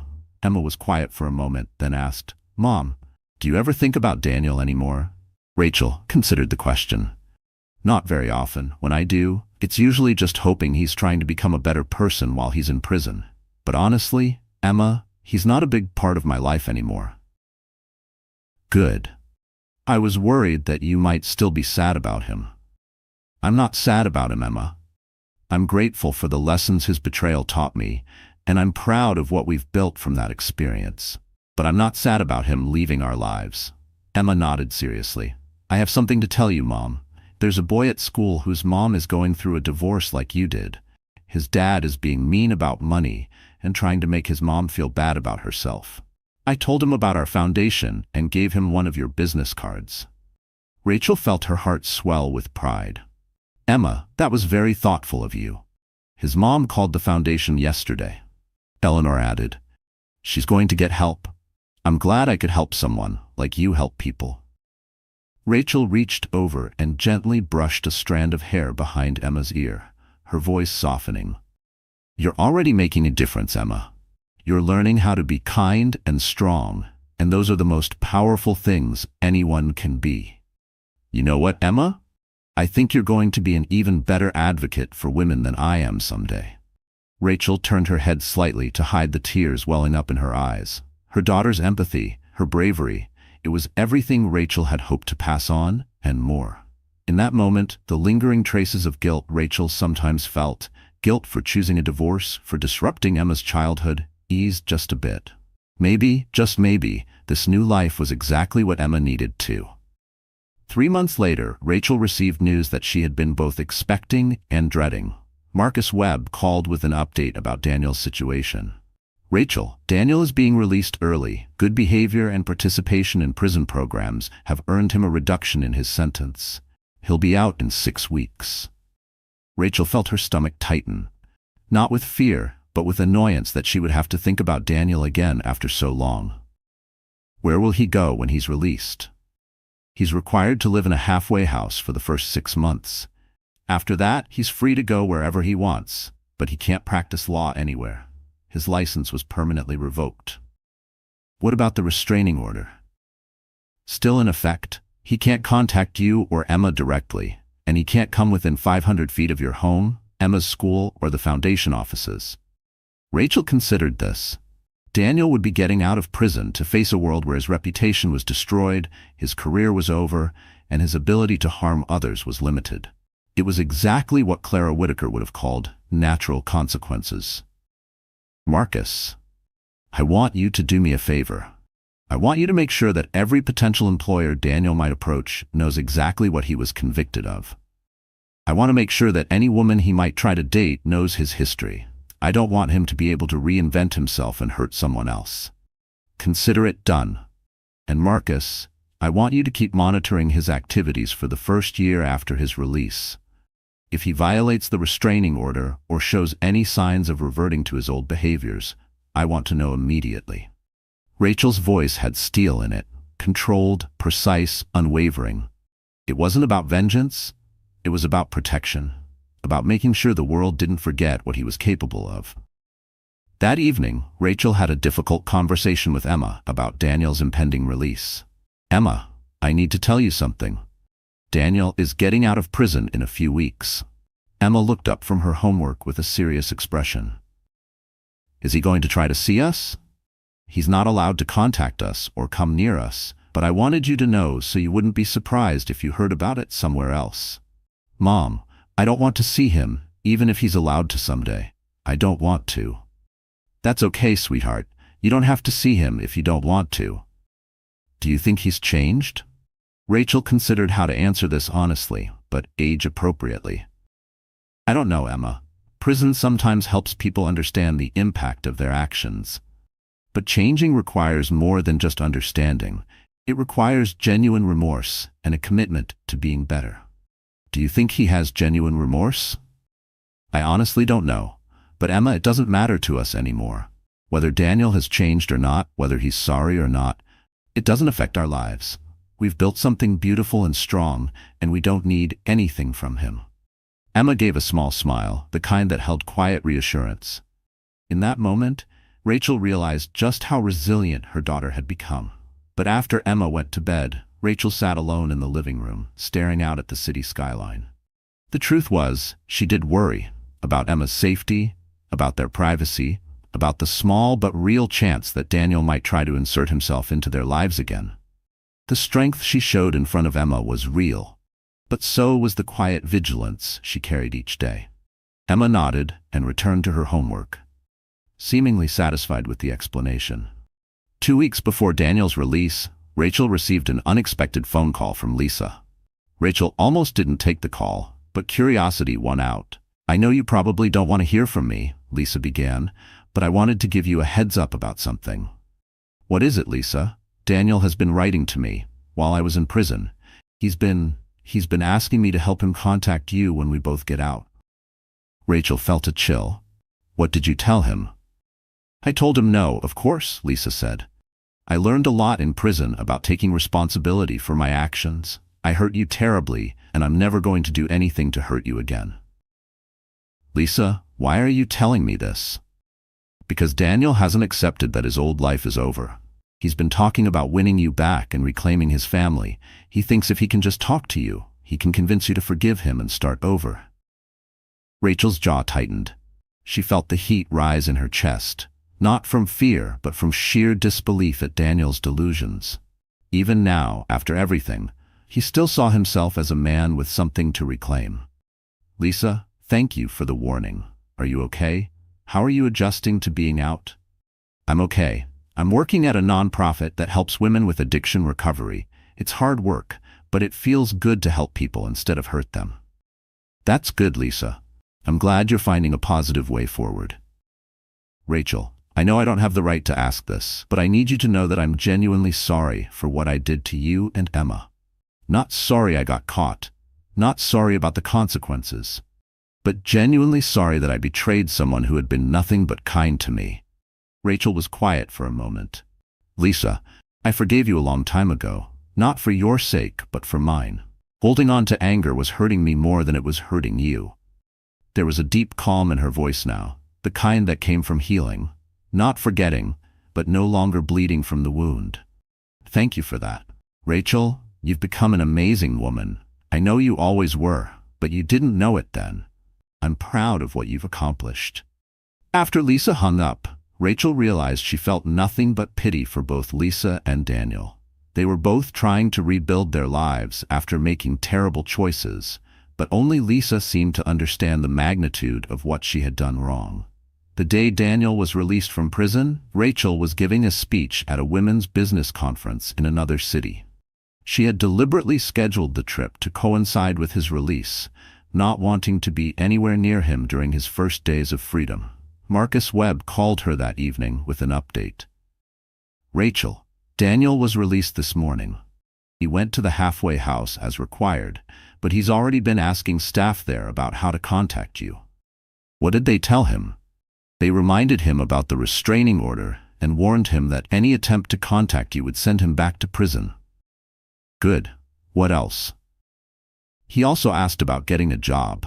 The halfway house has a job placement program, but when potential employers run background checks, they're not interested in hiring a convicted embezzler."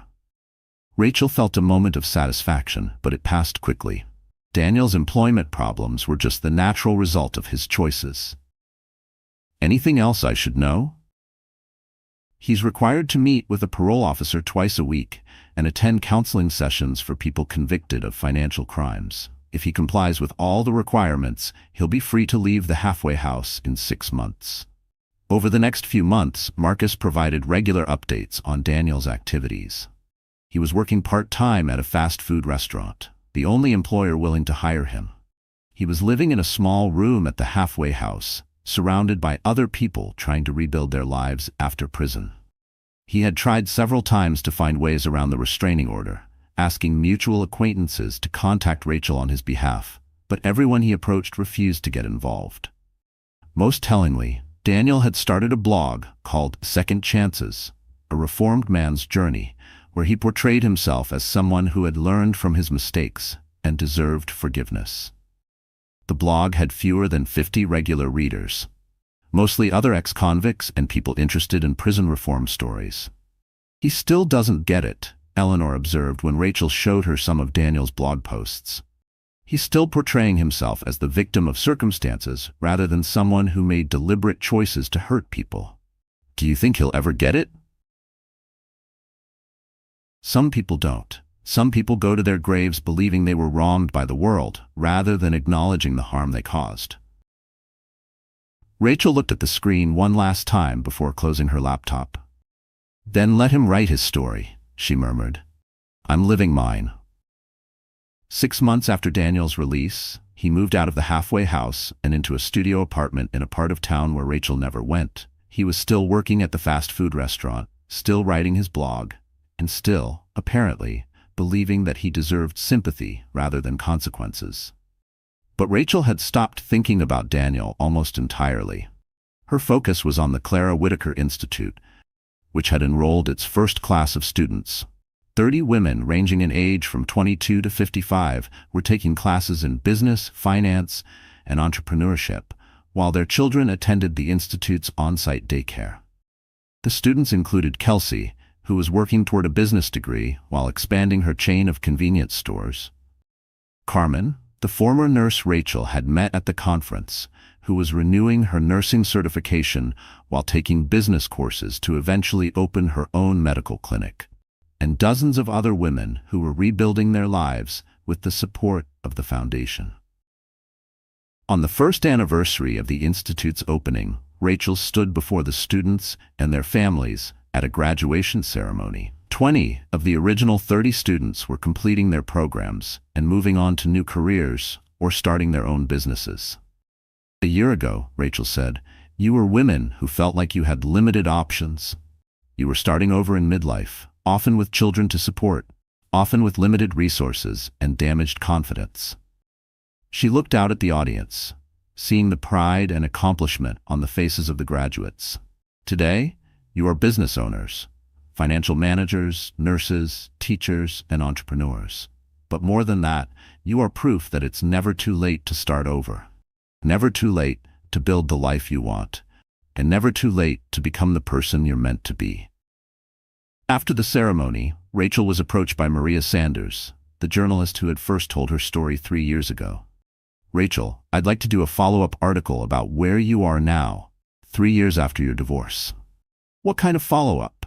I want to show people what success after betrayal really looks like. Not just the financial success, but the personal growth, the way you've used your experience to help others, the life you've built for yourself and Emma. Rachel agreed to the interview, and the resulting article was published with the headline, From Victim to Victor, How One Woman Transformed Personal Tragedy into a Movement for Change. The article included updates on many of the women the foundation had helped, showing a consistent pattern of recovery, growth, and success. It also included a brief mention of Daniel's current situation, noting that he was working in food service and had not been successful in rebuilding his life or career. But the focus of the article was on the positive, the Institute, the Foundation's expanding work, and Rachel's emergence as a national advocate for women's economic empowerment. 2 weeks after the article was published, Rachel received a letter at the Foundation. The return address showed it was from Daniel, but instead of discarding it, Rachel decided to read it. Rachel, the letter began, I read the article about you in the newspaper. I want you to know that I'm proud of what you've accomplished, even though I know I have no right to be proud of anything related to you anymore. Rachel continued reading, surprised by the tone of the letter. I know you'll probably never read this, and I know you'll never forgive me, but I need to tell you that I finally understand what I did, not just the crimes, but the betrayal. I understand that I destroyed a good woman's life for selfish reasons. I understand that I hurt Emma and that she's better off without me in her life. The letter went on for 3 pages, detailing Daniel's realization of the magnitude of his actions and the impact on his victims. I'm not asking for forgiveness, Daniel concluded. I'm not asking for anything. I just wanted you to know that I finally understand and that I'm genuinely sorry for the pain I caused. I hope you and Emma continue to have wonderful lives. You deserve all the happiness in the world. Rachel read the letter twice, then put it in her desk drawer with the others. This letter was different from Daniel's previous communications. It seemed genuine, free of self-pity and manipulation. But it also didn't change anything. Some actions couldn't be undone. Some trust couldn't be rebuilt. Some relationships couldn't be repaired, no matter how sincere the apology. That evening, Rachel had dinner with Emma and Eleanor at their favorite restaurant. Emma was now 13, confident and articulate, with clear ideas about her future. "Mom," Emma said over dessert, "I've been thinking about what I want to study in college." "Oh? What are you considering?" "I want to study law and business, like the things you've been learning about with the foundation. I want to help women like you help women." Rachel felt tears in her eyes. Her daughter had grown up watching her transform pain into purpose, and now Emma wanted to continue that work. "Emma, that's wonderful, but you know you can choose any career that makes you happy, right?" "I know. But this work makes me happy. Helping people makes me happy. And I think I'm good at it." Eleanor smiled across the table. "Emma, your great-grandmother Clara would be so proud of you. And Rachel, I think you've raised a daughter who will be even more effective than you are at changing the world." As they walked home that evening, Rachel reflected on how far they had come. 3 years ago, she had been a powerless woman facing a devastating divorce, with no resources and no options. Tonight, she was walking with her confident daughter and her mentor and friend, all of them committed to work that made a real difference in the world. Daniel was somewhere across town, working a minimum-wage job, living in a small studio apartment, and finally understanding the magnitude of what he had lost. But his situation no longer affected Rachel's happiness or peace of mind. She had learned the most important lesson her grandmother had ever tried to teach her. The best revenge wasn't about bringing someone down. It was about lifting yourself and others up so high that the person who hurt you became irrelevant to your life. Rachel's story had begun with betrayal and devastation, but it hadn't ended there. It had become a story about recovery, growth, and the power of using personal pain to create positive change. As she tucked Emma into bed that night, Rachel realized that she felt genuinely grateful for everything that had happened, even the painful parts. Without Daniel's betrayal, she never would have inherited her grandmother's wealth. Without that inheritance, she never would have had the resources to help other women. Without helping other women, she never would have discovered her true purpose in life. "Mom," Emma said as Rachel turned off the bedroom light. "Are you happy?" "I'm very happy, sweetheart. Are you?" "I'm happy too. I'm glad we have the life we have now." "Me too, Emma. Me too." Outside Emma's window, the city lights twinkled like stars. And somewhere in that city were women who were just beginning their own journeys from powerlessness to purpose. Tomorrow, Rachel would help some of them take their first steps toward building better lives. The revenge was complete, but it had transformed into something much more powerful. A legacy of strength, compassion, and hope that would continue long after everyone involved in the original story was gone. Rachel had won. But more importantly, she had helped hundreds of other women win too. That was the kind of victory her grandmother Clara Whitaker would have been proud of. The new beginning wasn't just Rachel's anymore. It belonged to every woman who found the courage to leave a bad situation and build something better. And that new beginning would continue, one woman at a time, for generations. So, the story has come to an end. And now, dear friends, our wonderful audience, if you're still here with me at this very moment, something in this story must have touched your heart in a special way. Maybe it reminded you of a part of your own journey, or perhaps it simply stirred something quiet and deep inside. Whatever brought you here, let's take a moment to reflect together. Rachel's story is more than just one of betrayal and justice. It's a lesson in transformation. She didn't just survive her pain, she turned it into purpose. This is the heart of Stoic wisdom, that we do not control what happens to us, but we always control how we respond. As Marcus Aurelius once said, "The impediment to action advances action. What stands in the way becomes the way." Rachel's inheritance wasn't just money. It was power forged through hardship, wisdom born from loss, and strength earned through fear. She reminds us that the most powerful revenge isn't destruction, it's growth. It's peace. It's building something so beautiful that the noise of the past can no longer reach it. To all of you who've watched, listened, and felt every moment, if you've ever been betrayed, doubted your strength, or questioned your worth, this is your sign that healing is possible. And more than that, you have the power to help others heal too. So if this story resonated with you, if it stirred something true, don't keep it to yourself. Share this video, like it, leave a comment telling us what part stayed with you the most. And if you haven't already, subscribe to our channel. We have more stories coming, more moments of courage, healing, and hope. You've made it here for a reason. Stay, grow, heal. We're in this together.